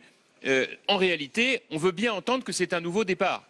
On a perdu 1 an et demi et on veut bien entendre qu'effectivement on a entendu les messages à Paris et que donc on va vraiment revoir les choses. Mais à l'heure où je parle, il n'y a rien de changé. Et donc c'est maintenant que tout cœur de ville et on a un an pour voir ce changement. Je pense qu'il y a les villes moyennes, parce que attendez, il y a quand même les villes moyennes. Moi je trouve que Action Cœur de Ville est un message fort. C'est la première fois depuis 40 ans qu'on s'occupe des villes moyennes. On attend les traductions, Action Cœur de Ville, oui, on va juste laisser Alain Chrétien finir sa phrase et vous répondrez Agnès Lebin, François Rebsamen. C'est la première fois qu'on s'occupe des villes moyennes, parce qu'on parle des banlieues, on parle du monde rural, mais les villes moyennes, les villes de 20 000, 15 000, 20 000, 25 000 habitants, elles étaient totalement délaissées depuis 40 ans. On a enfin un programme qui, à mon avis, est un programme fort, qui fait la part belle aux investissements et à des partenaires comme la Caisse des dépôts et consignations. Là aussi, c'est un enjeu important et on est là pour y répondre. Et Ville-de-France, avec Caroline Cayeux, nous avons contribué à ce programme Action Cœur de Ville. Voilà un exemple du fait qu'on peut aller en avant ensemble, sans s'affronter, sans se confronter. Ça nous permet de progresser. Si les maires de France n'avaient pas élevé la voix, si les maires de France n'avaient pas boycotté la Conférence nationale des territoires, s'ils n'étaient pas descendus pour certains même dans la rue pour crier leur colère et leur désespoir, le gouvernement n'aurait pas réagi. Et donc ce que nous disons, c'est qu'on n'a pas besoin de ça. Ce qu'on veut, c'est avancer ensemble. C'est-à-dire, il est nécessaire aujourd'hui que les engagements soient pris. On va voir s'ils sont tenus. Certains ont été annoncés. On va leur donner le temps de se réaliser. Mais pour autant, il faut recommencer tout le dispositif de relations de confiance entre l'État, le gouvernement et l'essentiel des maires. La demande des maires, c'est effectivement de sortir de la confrontation, mais la confrontation, c'est pas nous qui l'avons cherchée. La vérité, elle est que nous avons commencé à donner un signal d'alarme il y a quelques mois et de façon assez virulente, et nous avons été entendus. Mais cette méthode-là, c'est pas notre méthode, c'est pas la méthode que nous voulons. Il faudrait que l'on cesse quand même de poser ce postulat infernal des maires nécessairement conservateurs et des réformateurs nécessairement progressistes. Un maire est par essence un progressiste. La vérité, et là, pour moi, la question la plus essentielle dans cette histoire, c'est le sens de la démarche d'aujourd'hui du président de la République. Est-ce que c'est pour reconnaître les territoires et les collectivités, ou est-ce que c'est pour sauver sa peau ? C'est ça la question. C'est pourquoi et dans quel état d'esprit le fait-il? Est-ce qu'il le fait parce qu'il a pris conscience, écouté, entendu, etc. et qu'il est prêt à ouvrir une nouvelle méthode de négociation parce qu'il a compris que les maires sont les vigiles de la République et qu'il y a une immense tour de contrôle en France qui est le territoire français où à chaque instant les maires peuvent dire dans quel état est la France? Ou bien est-ce qu'il pense simplement que c'est les difficultés majeures auxquelles lui-même, personnellement, est confronté dans l'exercice du pouvoir qui vont peut-être... L'important, c'est qu'il le fasse. Oui, on pourra toujours mais ça, je faire suis un d'accord. procès en Qu'il ait des sincérité. arrières ou des avant-pensées. Maintenant, ce qu'il faut, c'est qu'il le fasse. Parce que derrière, c'est quand même une partie de la République. Et ça fait un an et demi, ça dure. Les procès en sincérité sont secondaires. Je pense que les procès en sincérité sont secondaires. Ce n'est ni un procès de sincérité, ni un procès d'intention. C'est juste l'attente, mais impatiente, de ce qui va se passer demain. Mais nous serons au rendez-vous de demain. Jean-François Copé, allez-y, un dernier mot. Après, je veux vous remercier puisque vous devez partir. Écoutez, simplement pour vous dire que sur tous ces sujets, j'ai entendu aujourd'hui un discours qui redevenait celui de la volonté d'une nouvelle donne avec les maires. Je crois que si nos associations n'avaient pas élevé la voix, ça n'aurait jamais existé. Si les maires ne s'étaient pas exprimés comme ils l'ont fait de partout pour dire « halte là, vous êtes en train de jouer avec le feu », je pense que l'exécutif ne l'aurait pas entendu. Alors, est-ce que c'est parce qu'ils ont besoin d'alliés ou est-ce que c'est sincère? Le fond de ma pensée est que ça n'a aucune importance. Ce qui compte, c'est que ça marche. Et j'espère de tout cœur qu'aujourd'hui, cette clôture de congrès des maires, c'est celui d'une nouvelle donne et qu'on va enfin pouvoir faire des vrais partenariats en tenant compte de la différence qui existe d'un territoire à l'autre, d'un maire à l'autre, pour essayer de faire en sorte qu'on soit au service de nos administrés et qu'on contribue un peu à réconcilier les Français avec la politique, parce que le moins qu'on puisse dire, c'est qu'à force de voir ces chicaillas toute la journée, les gens se tournent vers les extrémistes et là, je le redis une nouvelle fois, c'est le pire qui est à craindre. Merci Jean-François Copé d'avoir été sur ce plateau en direct avec nous. On va écouter un extrait. Vous restez avec nous, François Rebsamen. On va juste écouter un extrait du discours d'Édouard Philippe sur l'une des inquiétudes des maires, la suppression de la taxe d'habitation. Édouard Philippe qui a redit que cette taxe serait compensée à l'euro près. On l'écoute. Le gouvernement veillera à ce que la suppression de la taxe d'habitation, passé la période de dégrèvement liée à la transition, soit compensée pour chacun d'entre vous à l'euro près. Lors de la réforme de la taxe professionnelle, on a constaté, vous vous en souvenez sans doute, que le transfert d'assiette fiscale avait eu pour effet de surcompenser certaines communes, d'en sous-compenser d'autres, ce qui a nécessité la mise en place de mécanismes de garantie particulièrement lourds. Il n'est pas interdit d'essayer de trouver un système plus intelligent cette fois, et je serai heureux, mesdames et messieurs les maires, monsieur le président de l'Assemblée des départements de France, et c'est vrai évidemment pour les régions, même si les régions sont un peu moins directement concernées compte tenu de la structuration de leurs recettes, je serai heureux de pouvoir l'évoquer avec vous. Quand je dis l'évoquer, pardon, je ne voudrais pas que ce soit de le discuter, de le négocier, de l'approfondir dans le détail. Ce n'est pas simplement une évocation, je le dis parce que... J'ai parfois un vocabulaire trop nuancé. Nous accueillons sur ce plateau François Baroin. Bonjour François Baroin, maire de Troyes, président de l'Association des maires de France. Merci d'être sur le plateau de Public Sénat pour nous donner votre réaction à ce discours d'Édouard Philippe. Merci et plus à largement... vous de suivre nos travaux comme vous le faites depuis tant d'années et tout au long de ces 4 jours. Merci à vous. C'est toujours un plaisir. On va aussi faire le bilan de ce congrès avec vous, mais d'abord ce discours d'Édouard Philippe. Vous étiez bien sûr sur la tribune à ses côtés. Qu'est-ce que vous avez pensé du discours d'Édouard Philippe? Est-ce qu'il a répondu à vos attentes? Il n'a pas répondu à toutes les attentes, bien sûr, puisque nous allons ouvrir des négociations sur une base de sujets qui ont été évoqués avec le président de la République, en présence du Premier ministre et des ministres concernés. Ce que l'on souhaite à travers ce congrès, qui en fait succède au congrès des régions et au congrès des départements, qui ont mis en lumière des difficultés de deux natures, de forme et de fond. Les problèmes de forme, on souhaite vraiment que ce soit derrière. Tous les maires se sont exprimés auprès de l'opinion publique pour dire à quel point ils avaient pu être blessés dans des situations, par ailleurs au quotidien, extrêmement difficiles à gérer. Donc il faut du respect, il faut du dialogue, il faut de l'écoute, il faut de l'attention, il faut un cadre général de deux institutions, l'hôtel de ville et la préfecture, le maire et l'État, qui doivent travailler ensemble sur énormément de politiques publiques. Et nous sommes des profonds républicains et d'une certaine manière, nous sommes garants dans une période terriblement incertaine, qui sont quand même traversées par des forces centrifuges qui sont en train de dilater notre modèle de vie au quotidien. On est dans l'obligation d'avoir un esprit de responsabilité partagé. Il y a un changement de ton de ce sujet qui a été évoqué par le président de la République hier. Nous l'apprécions. Le Premier ministre n'avait pas ce soir vocation à répondre à toutes les questions, mais à dire que la période de négociation, qui est la revendication du Congrès des maires de France sur tous les sujets que nous avons abordés, peut s'ouvrir à partir de maintenant. Ce changement de ton de la part du président de la République, comment vous l'expliquez? Est-ce que vous diriez qu'enfin il a entendu les élus locaux? Nous l'espérons. Sa charge est immense. Il est chef de l'État, une France, d'une Europe tourmentée, dans un contexte mondial où vous avez les États-Unis qui font une guerre des tarifs à la Chine, et ceux qui trinquent et ceux qui payent, c'est ceux qui consomment. Et en l'occurrence, la richesse nationale pour un pays comme la France est à 55% fondée sur la consommation, et à l'intérieur de ces 55%, vous avez immensément des produits qui viennent de l'extérieur. Donc les premiers à trinquer, ça va être nous au quotidien et au jour le jour, en France comme dans tous les pays européens. Donc c'est une charge immense. De son point de vue, peut-être que les sentiments que nous abordons sont parfois un peu lointains par rapport à ce qu'il a à gérer, mais c'est la réalité du quotidien des Français. Et nous ne sommes que des lanceurs d'alerte, en réalité, de la caisse de résonance de ce que nous recevons dans nos permanences. Donc on a tout à gagner à nous écouter quand on est à la tête de l'État. Et on a tout à perdre, non pas à nous tourner le dos, ce qui n'est pas le cas, mais à ne pas tenir compte suffisamment de ce que nous revendiquons et de ce que nous portons. Et nous avons des inquiétudes sévères et sérieuses et importantes qui ne sont pas liées qu'à ce pouvoir, mais sur plusieurs années, au fond, d'un sentiment que tout est fait pour une capitale dont nous avons besoin, tout est fait pour des métropoles dont nous avons besoin, et derrière, c'est un abandon dans toutes les politiques publiques de proximité. On va revenir sur vos inquiétudes. Avec une lecture quand même souvent budgétaire, parfois exclusivement comptable, assez loin dans le processus de décision et où les maires ne sont pas suffisamment associés à ce qui a des conséquences directement. Et par ailleurs, c'est ce que nous avons mis dans la motion, le principe qui décide paye et qui paye décide. C'est une idée simple que tout le monde peut comprendre. Je suis l'État, je décide d'une politique. Exemple, j'ai envie de dédoubler les classes dans les écoles. Tout le monde applaudit, c'est une excellente méthode. Vous aviez 24, 25 élèves, vous n'en avez plus que 12. À l'évidence, ça va dans la bonne direction. Au ministère de trouver les postes, mais derrière, nous payons. On paye 40% par exemple du budget de l'éducation nationale. Alors nous sommes associés avec le ministre actuellement sur beaucoup de décisions. Mais derrière, il faut qu'on pèse ensemble auprès des autres institutions pour obtenir des arbitrages positifs. Au fond, d'une certaine manière, tous les ministres devraient s'appuyer sur notre discours pour les aider à obtenir des arbitrages budgétaires, parce qu'en fait, c'est la lecture budgétaire qui fixe un cadre aujourd'hui qui a provoqué beaucoup de tensions sur tous nos sujets. Et c'est l'une de vos inquiétudes principales, cette autonomie fiscale, financière. Vous demandez qu'elle soit inscrite dans la Constitution à l'occasion de la prochaine révision constitutionnelle. Vous diriez qu'aujourd'hui, elle est en danger, cette autonomie fiscale et financière pour les communes ?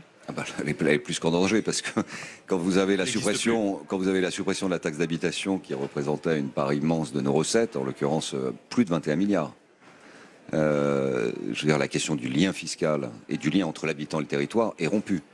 Alors on peut dire, mais au fond, déjà 45% des gens ne payaient pas la taxe d'habitation en moyenne. Vous avez des villes, c'est le cas dans la mienne, 53% des gens, à raison du revenu fiscal moyen qui est inférieur à la moyenne nationale, ne payaient pas la taxe d'habitation. Donc on peut dire que ce lien était déjà altéré.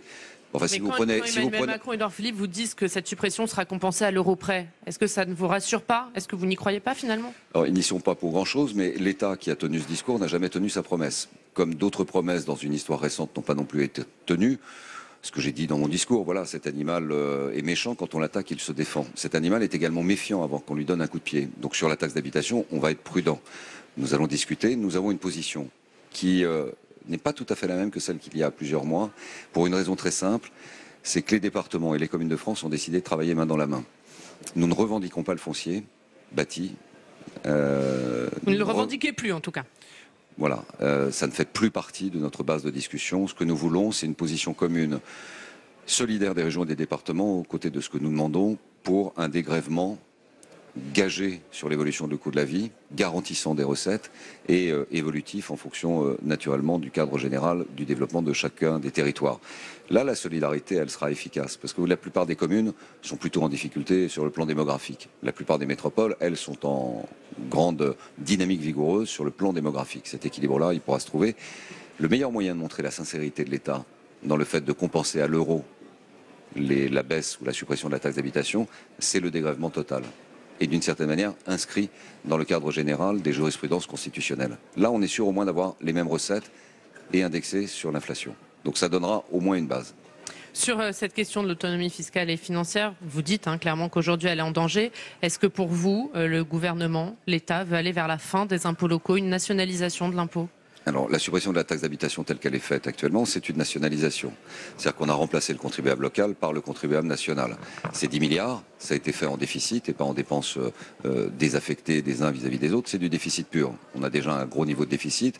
C'est un choix. Ça n'a qu'un temps. J'ai été ministre du budget. On ne peut pas vivre éternellement sur une addition de plusieurs dizaines de milliards, en l'occurrence au moins 2, peut-être un peu plus, 23, 24, 25, on n'en sait trop rien encore. Donc nous devons nous inscrire dans cette logique, c'est à l'État de trouver les compensations et sur l'autonomie financière de ce point de vue, c'est le gage de ce que notre loi fondamentale garantit. Une République décentralisée depuis 2003, une libre administration des collectivités territoriales. Le problème, c'est pas que pour les techniciens, chacun peut le comprendre, la Constitution nous dit c'est dans le cadre défini par la loi. Or, la seule loi qui commande l'affectation de nos moyens, c'est la loi de finances. Qui prépare la loi de finances, c'est la direction du budget, et qui au fond dit, on va demander aux collectivités de faire un gros effort, parce que nous, on n'en fait peut-être pas assez sur d'autres côtés, c'est toujours la direction du budget. Donc la libre administration, dans le cadre défini par la loi, dans un contexte de raréfaction de l'argent public, nous portons 25% de l'effort. C'est tout le problème et tout le débat que nous avons avec l'État. Ce gouvernement, comme les précédents, nous portons 25% de l'effort de réduction des déficits quand nous ne représentons, nous, communes et intercommunalités, que 4,5% de la dette. Nous souhaitons que ce soit au niveau de la dette que notre part de contribution doit être abordée et ne pas au niveau de notre part dans la dépense publique et encore moins dans un arbitrage qui est encore plus objectif à 25%. Comment on résout cette problématique? Est-ce que finalement la suppression de la taxe d'habitation ne va pas au final aboutir à un nouvel impôt? En tout cas, nous ne demandons pas, parce qu'on ne va pas se payer la suppression de nos recettes, l'impopularité fiscale d'une mesure qu'on n'a pas décidée, et en plus demander un nouvel impôt pour que les gilets jaunes aillent d'abord à l'hôtel de ville avant d'aller à la préfecture. Enfin, vous voyez, il faut un peu de rationalité politique. Je pense que le vrai problème, c'est que cette réforme fiscale, elle commence sur une promesse démagogique. La suppression de la taxe d'habitation, c'est tout sauf une réforme structurelle de la fiscalité locale. Alain Chrétien, juste, je vous redonnerai la parole après. On va finir avec François Baroin et je vous redonnerai la parole un petit peu plus tard. Je suis content de retrouver Alain. Juste cette réforme de la fiscalité locale, c'est la prochaine étape. Édouard Philippe a dit qu'elle serait en Conseil des ministres mi-avril. Elle serait examinée par le Parlement avant l'été. Est-ce que l'union dont vous parlez entre les départements, les régions, les communes, elle va empêcher le jeu de bonneteau de prendre à une collectivité pour donner à une autre? En tout cas, s'il n'y avait pas cette union, il est certain qu'une collectivité aurait été dépouillée. Prenons l'exemple du foncier. Il aurait été assez tentant pour l'État de dire on va prendre le foncier. Le résultat, le département, qui a 80% presque en moyenne, a uniquement des dépenses de figure obligées dans des politiques sociales, les handicapés, les personnes âgées, l'aide aux plus fragiles, le RSA, eh bien, il n'aurait plus eu de recettes. Donc c'est assez facile ensuite de dire voilà quel est l'avenir du département et on pose la question. Et peut-être d'arriver à la conclusion, nationalisons toutes les politiques sociales et le département n'a plus de raison d'être. En prenant cette décision d'union, nous garantissons la solidité de la permanence de l'idée départementale et de la capacité de faire mouvement dans nos discussions, qui sont républicaines et qui sont des discussions parfois techniques, sur la compensation de la suppression de la taxe d'habitation. Autre réforme annoncée par Édouard Philippe et par Emmanuel Macron, celle de la DGF, la dotation globale de fonctionnement. Édouard Philippe a dit il faut la revoir, revoyons-la. Il vous appartient de faire des propositions. Il s'adressait à vous, il vous renvoie la balle. Quelles propositions allez-vous faire ? La DGF, plus tous les systèmes de péréquation et autres, ont des avantages et des inconvénients. Et toute réforme peut créer, au fond, des déséquilibres. C'est-à-dire que les vainqueurs d'hier deviennent les perdants de demain et inversement. Donc il faut être très attentif. Nous formulerons naturellement des propositions. Attentif, ça veut dire que ça peut créer des divisions entre les maires, entre ceux qui perdent et ceux qui gagnent? En tout cas, il est certain que, par exemple, le fonds de péréquation intercommunale a été fait. Je suis d'autant plus à l'aise pour le dire que c'est une majorité que je soutenais qui était en responsabilité, qui l'avait imaginé. Mais les paramètres qu'on avait mis dans l'équation étaient des paramètres qui n'ont pas été structurés. Et d'ailleurs, ça a eu des conséquences assez forte, y compris dans la baisse des dotations que l'on a vécu cette année, parce que le cadre de l'application des interco XXL ont été liés aussi par un système de péréquation qui n'est pas très bien ficelé. Donc je pense que la réalité, c'est que si on voulait avoir vraiment une ambition collective, il faudrait en effet se lancer dans un accord autour de la fiscalité locale. Mais pourquoi on fait de la fiscalité? Pour exercer des compétences. Et c'est pour ça que régions, départements et communes de France ont dit, au fond, il faut un acte 3 de la décentralisation. Qui fait quoi? On dit on a des grandes régions qui sont grandes comme des États. Ils s'occupent du développement économique et de plein d'autres choses. Est-ce qu'il ne serait pas intelligent de leur confier une bonne partie, j'en sais rien, moi, par exemple de la TVA ou de la CVAE, pour nourrir ces projets? On dit les départements font beaucoup de social. Est-ce que la CSG pourrait pas être un moyen? Et c'est une lisibilité pour les gens. ils comprendront que la région qui gère le développement économique a l'affectation de la taxe sur la consommation et qui est une recette très dynamique avec une assiette assez large et un taux encore en dessous de la moyenne européenne. On dit les communes et les intercos, ça fait des services de public de proximité, dépense de l'investissement de qualité, structure un territoire et doit se développer. Peut-être que là, il y a aussi à regarder. Un acte 3 de la décentralisation, c'est beaucoup de choses confiées aux collectivités, c'est donc aussi beaucoup de moyens. Et je pense que dans ce cadre-là, une réforme de la fiscalité locale pourrait trouver du sens, y compris auprès des gens qui s'interrogent puissamment aujourd'hui sur l'acceptation dans la durée de leur consentement à l'impôt. Il est en danger aujourd'hui, le consentement à l'impôt pour vous? Il a l'air. Il faut dire qu'on a un taux, on est à plus de 47% aujourd'hui de prélèvement obligatoire, c'est-à-dire l'addition des taxes, des impôts et des charges. 47%, c'est plus de 47, c'est du jamais vu. On est à plus de 1050 milliards de prélèvements obligatoires, c'est-à-dire l'équivalent de la moitié du PIB et de la dette, presque. C'est énorme. C'est considérable. Donc, qu'il y ait un effet de saturation, on peut le comprendre. Ce gouvernement n'est pas seul responsable, naturellement, de la création. Après, il y a des choix politiques, et je ne veux pas m'élever au-dessus d'une condition qui n'est pas la mienne, et sur un autre terrain. Ces choix-là, c'est encore au gouvernement, en tout cas, d'entendre un message qui est on est à saturation, et toute initiative ou toute évolution à la hausse n'est plus tolérée par la société. Donc, ça répond à votre question partiellement pour la question du consentement à l'impôt. Et d'autre part, le baisser serait mieux, ou ça sont des choix politiques. Un mot juste sur une autre mesure sur laquelle Édouard Philippe et Emmanuel Macron ont écouté votre demande, c'est la loi NOTRe, l'organisation territoriale. Ça faisait partie de vos revendications de revoir cette loi NOTRe, notamment sur la question des intercommunalités. Emmanuel Macron et Édouard Philippe ont dit oui, on peut la revoir à la marge, on peut la retravailler. Là, vous êtes satisfait? En tout cas, ça fait partie de ce que le chef de l'État nous avait dit hier, puisqu'on avait évoqué le sujet. Bien sûr que la loi NOTRe doit être revisitée. Ça a été une épreuve très importante, y compris au Parlement. Grâce au Sénat, il faut dire les choses, le texte avait été corrigé, qui a permis d'avoir une commission mixte paritaire qui avait empêché le pire. Le pire pour la commune, c'est l'élection au suffrage universel des conseillers communautaires. Parce que ça veut dire la disparition de la commune. Je rappelle que dans le texte initial de la loi NOTRe, il était inscrit dans les premiers articles l'élection au suffrage universel des conseillers communautaires. Donc nous avons fait notre œuvre à l'époque, mais il y a énormément d'imperfections. La conséquence de la loi NOTRe, ça a été une confusion dans beaucoup de territoires entre la taille et la puissance, mais un peu aligné sur ce qu'a fait le gouvernement avec les grandes régions. On a additionné des petites régions, pas toujours d'ailleurs dans la bonne direction, voilà.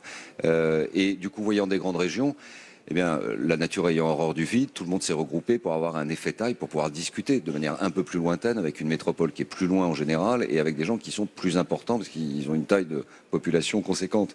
Donc ça, il faut sûrement le revisiter. En tout cas, il faut ouvrir la faculté à ceux qui, après 4 ans de vécu en commun, considèrent que c'est une impasse, met en cause l'unité des communes, l'intérêt du mandat municipal, des conseils municipaux. On le sait, c'est l'une des causes, c'est pas la seule, mais c'est l'une des causes qui explique les raisons pour lesquelles plus d'un maire sur 2, aujourd'hui à 19 mois de l'élection, dit ne pas vouloir se représenter. Alors justement, vous avez reçu une standing ovation quand vous avez rappelé l'importance du maire, pilier de la République. L'AMF a lancé une campagne, Ma commune, j'y tiens, pour rappeler les actions des maires au quotidien. Est-ce qu'aujourd'hui l'image du maire est dégradée dans l'opinion publique? Est-ce que c'est dû à l'exécutif? L'image des responsables publics, globalement, n'est pas en très très bonne forme. Il y en a au moins une qui résiste, c'est l'image du maire, mais c'est pas l'image. C'est le maire, c'est son équipe municipale. Les gens savent très bien, parce qu'ils sont en contact avec leur maire, que s'il y a bien quelqu'un qu'ils peuvent aller voir, pas uniquement pour les engueuler, mais pour leur demander de les accompagner ou de transmettre une idée, on est en discussion en permanence. Il n'y a rien de plus beau que le mandat de maire. Pourquoi? Parce que vous avez une idée, vous la discutez avec des équipes municipales, la plupart du temps bénévoles, très, très engagées. Vous la confrontez avec la population et vous dites je suis d'accord, je suis pas d'accord. Vous corrigez le tir, vous revenez et les premiers qui vous engueulent la première fois vous disent merci après. Quelle est la plus belle séquence politique quand on rentre dans l'action publique qui vous apporte cette satisfaction? Donc il faut bien rappeler les raisons pour lesquelles cet engagement il est précieux, bien rappeler que l'histoire d'un pays s'organise dans sa géographie aussi. Et cette géographie, elle s'organise autour des bassins de vie. Et ces bassins de vie sont structurés et gérés non pas par des fonctionnaires, mais par des élus. Et donc on n'est pas des corps intermédiaires, on est des représentants de la nation, on est des parts intégrantes de la vitalité de la République. Et donc par nature, on doit être aux côtés de tout président de la République pour la féconder, pour l'améliorer, pour la bonifier et pour la transmettre aux générations qui suivent. Je vous posais la question sur l'exécutif et est-ce que c'est lui qui est responsable de la mauvaise image des maires? Parce que quand on entend, ou quand vous lisez, vous, Sébastien Lecornu, qui tient des propos dans le JDD en disant qu'il se pince quand il écoute vos propos, Gérald Darmanin qui accuse les maires de politisation et qui vous accuse de politisation, est-ce que ce sont des paroles, des écrits qui vous blessent? Non, alors ça, pour m'en blesser, il va falloir vraiment s'accrocher et se lever très très tôt. Mais c'est une erreur de plus. Et d'ailleurs, franchement, on souhaite que la page soit tournée. J'espère qu'ils ont compris le message. Aujourd'hui, la politisation, c'est un débat qui est derrière vous. Mais c'est une erreur d'interprétation. L'Association des maires de France, c'est une institution depuis 110 ans. Et vous avez dans les instances dirigeantes, c'est d'ailleurs la clé, des gens, des communistes, des socialistes, des centristes, des républicains. Et surtout, vous avez des représentants des non-inscrits qui sont l'immense majorité des maires de France, qui n'ont aucun engagement militant, mais qui ont une structure qui est une institution qui a eu des zones de frottement avec tous les gouvernements, et tous les pouvoirs, et tous les présidents de la République. Sauf à l'époque d'abondance des finances publiques, on n'avait pas une dette à 100% et où les tensions n'étaient pas aussi exagérées. Donc l'interpréter de manière politique, c'est d'abord soi-même en faire, ce qui est une première erreur compte tenu de la tâche et l'immense responsabilité des serviteurs de l'État qui sont les membres du gouvernement. Donc la politisation, elle vient de l'exécutif. Et c'est une deuxième erreur, parce qu'au fond, c'est mépriser les membres de ces instances. Qui peut croire une seconde qu'on ne laisse pas au vestiaire nos engagements militants et qu'on ne se retrouve pas autour de la table pour définir le plus grand des multiplicateurs communs de ce que nous estimons, parce que c'est notre responsabilité. C'est mépriser ou c'est une manière de ne pas voir la réalité en face? Peut-être les deux. Mais dans les deux cas de figure, ça aboutit à une nouvelle erreur. Il faut que ce temps-là soit derrière aussi. Juste pour finir, puisqu'on fait le bilan de ce congrès, un dernier mot avec vous, François Baroin. Quelle image, quel moment vous retiendriez de ces 3 jours de congrès? Énormément, mais c'est surtout En fait, le plus fort, c'est croiser le regard d'un maire, de partager avec lui une expérience, de vivre ensemble ces 4 jours. Un congrès des maires, c'est quand même ce sentiment que c'est la France des provinces qui vient dans la capitale, qu'elle adore, pour partager la vie de la République, les difficultés du quotidien, l'expression de la solidarité, et au fond repartir avec plus de force que l'on en a à l'issue d'un congrès pour dire on continue. Voilà. Et c'est le haut continu, et c'est on va revoir les habitants et on va continuer à travailler, on va développer le territoire, qui fait que c'est cette force collective qui rend l'Association des maires de France unique dans les institutions françaises depuis plus d'un siècle, et qui rend le métier de maire passionnant parce qu'on vit la même chose et on s'enrichit mutuellement aussi de nos idées et de nos projets. Merci beaucoup. Merci à vous, François et merci Baroin de votre partenariat, de votre fidélité et de votre intérêt pour nos travaux. Merci, et puis c'est toujours un plaisir de vous recevoir. Merci de nous avoir réservé votre première réaction. Des applaudissements pour François Baroin autour de ce plateau. Alain Chrétien, je vous redonne la parole. Je présente juste Jean-Marc Vasse. Bonjour Jean-Marc Vasse, vous êtes maire Agir de Terre de Caux. Alain Chrétien, vous avez écouté François Baroin avec attention. Vous êtes d'accord avec lui? Je suis d'accord quand il dit qu'une page est tournée. J'avais des craintes avant de venir à ce congrès. J'avais peur qu'il y ait à nouveau des sifflets, qu'il y ait à nouveau une tension, qu'il y ait à nouveau des affrontements. Et je sors de ce congrès avec de la sérénité. Parce que je me dis que le gouvernement a compris qu'il avait été arrogant, qu'il n'avait pas voulu tendre cette main. Et l'AMF a compris que ce gouvernement avait l'envie de se remettre en cause. Et donc je crois que dans les mois qui viennent, il y a un travail constructif qui va se mettre en place. L'AMF va faire des propositions. Le gouvernement va les entendre. Le Premier ministre l'a dit clairement, et je reviens à un discours du président de la République hier. Je crois qu'il y a une volonté de retisser des liens sincères. Parce que tout le monde a gagné. Il y a les échéances électorales, mais il y a aussi effectivement le danger des extrêmes. On est tous là pour travailler ensemble, pour l'intérêt général.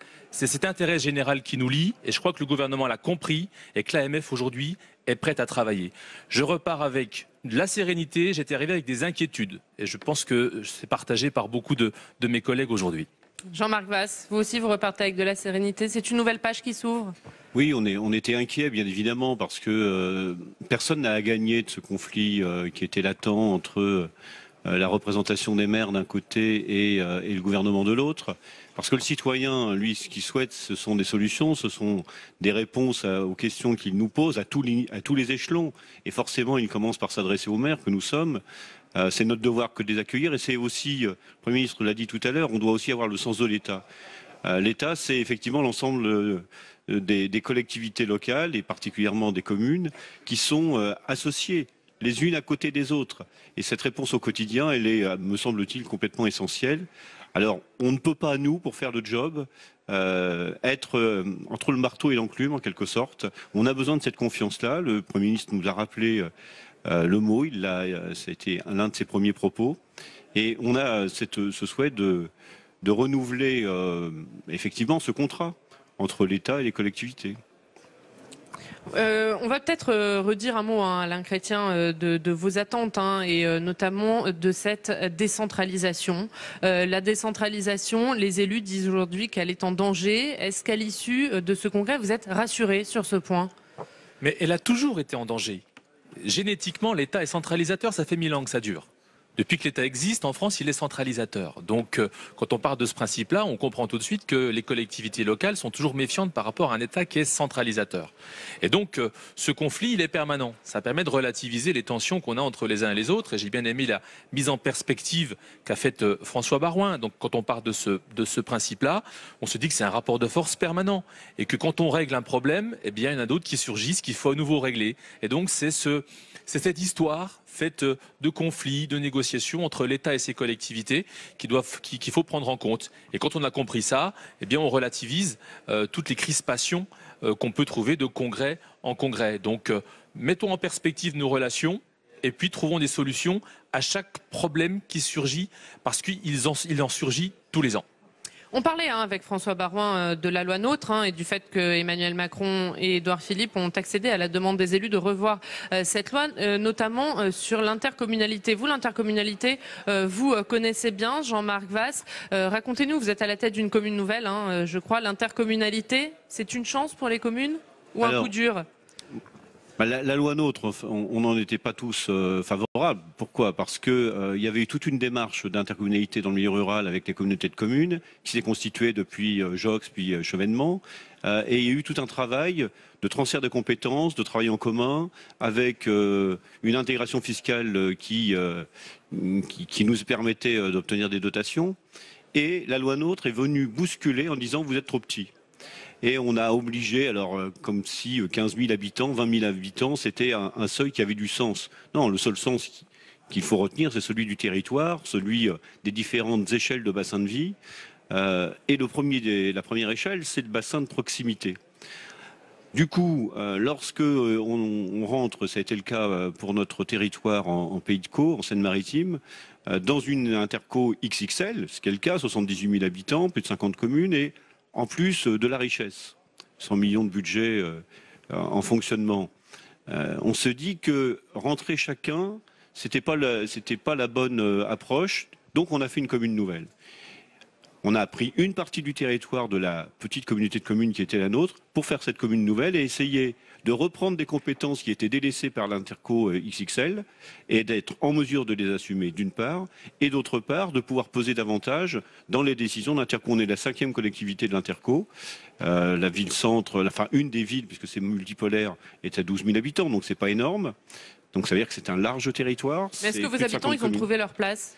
Les habitants, ils ont du mal à comprendre parce qu'à force de changer les règles, ils sont un peu perdus. Et quand ils sont perdus, ils viennent voir le maire.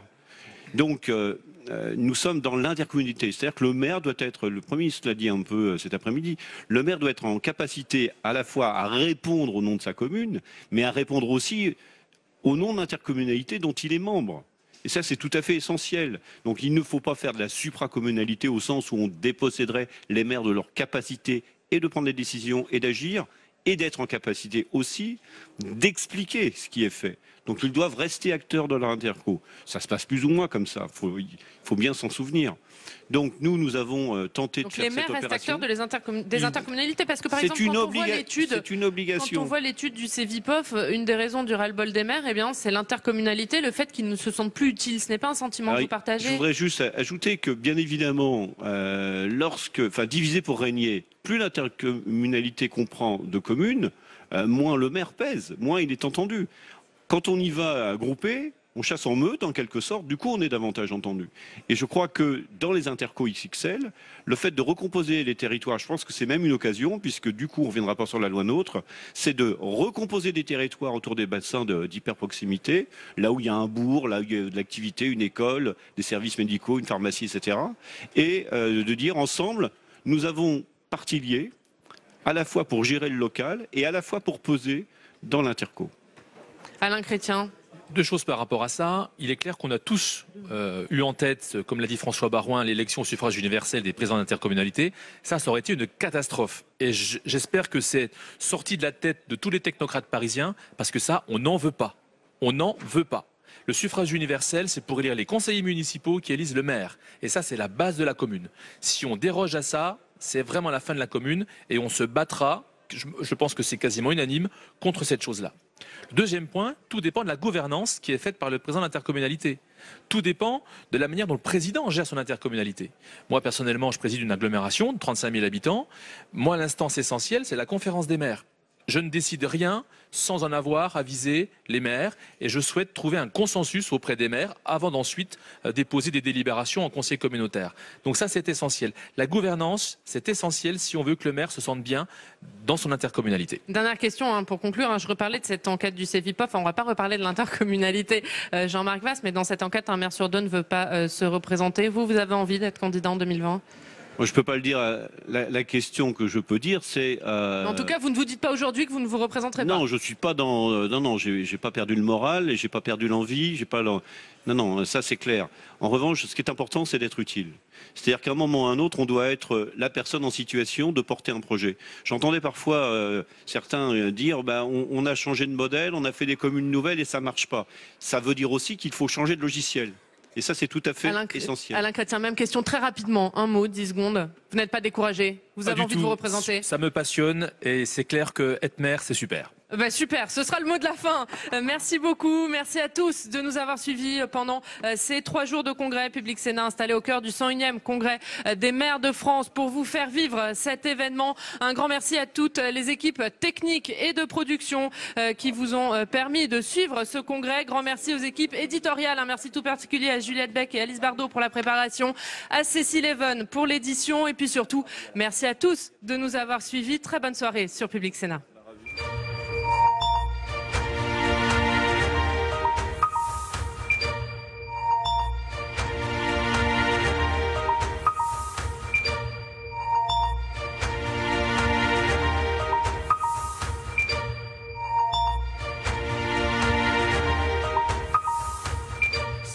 Et l'AMF, avec le soutien de la Mutuelle Nationale Territoriale, la mutuelle des agents des services publics locaux, vous ont présenté le Congrès des maires de France.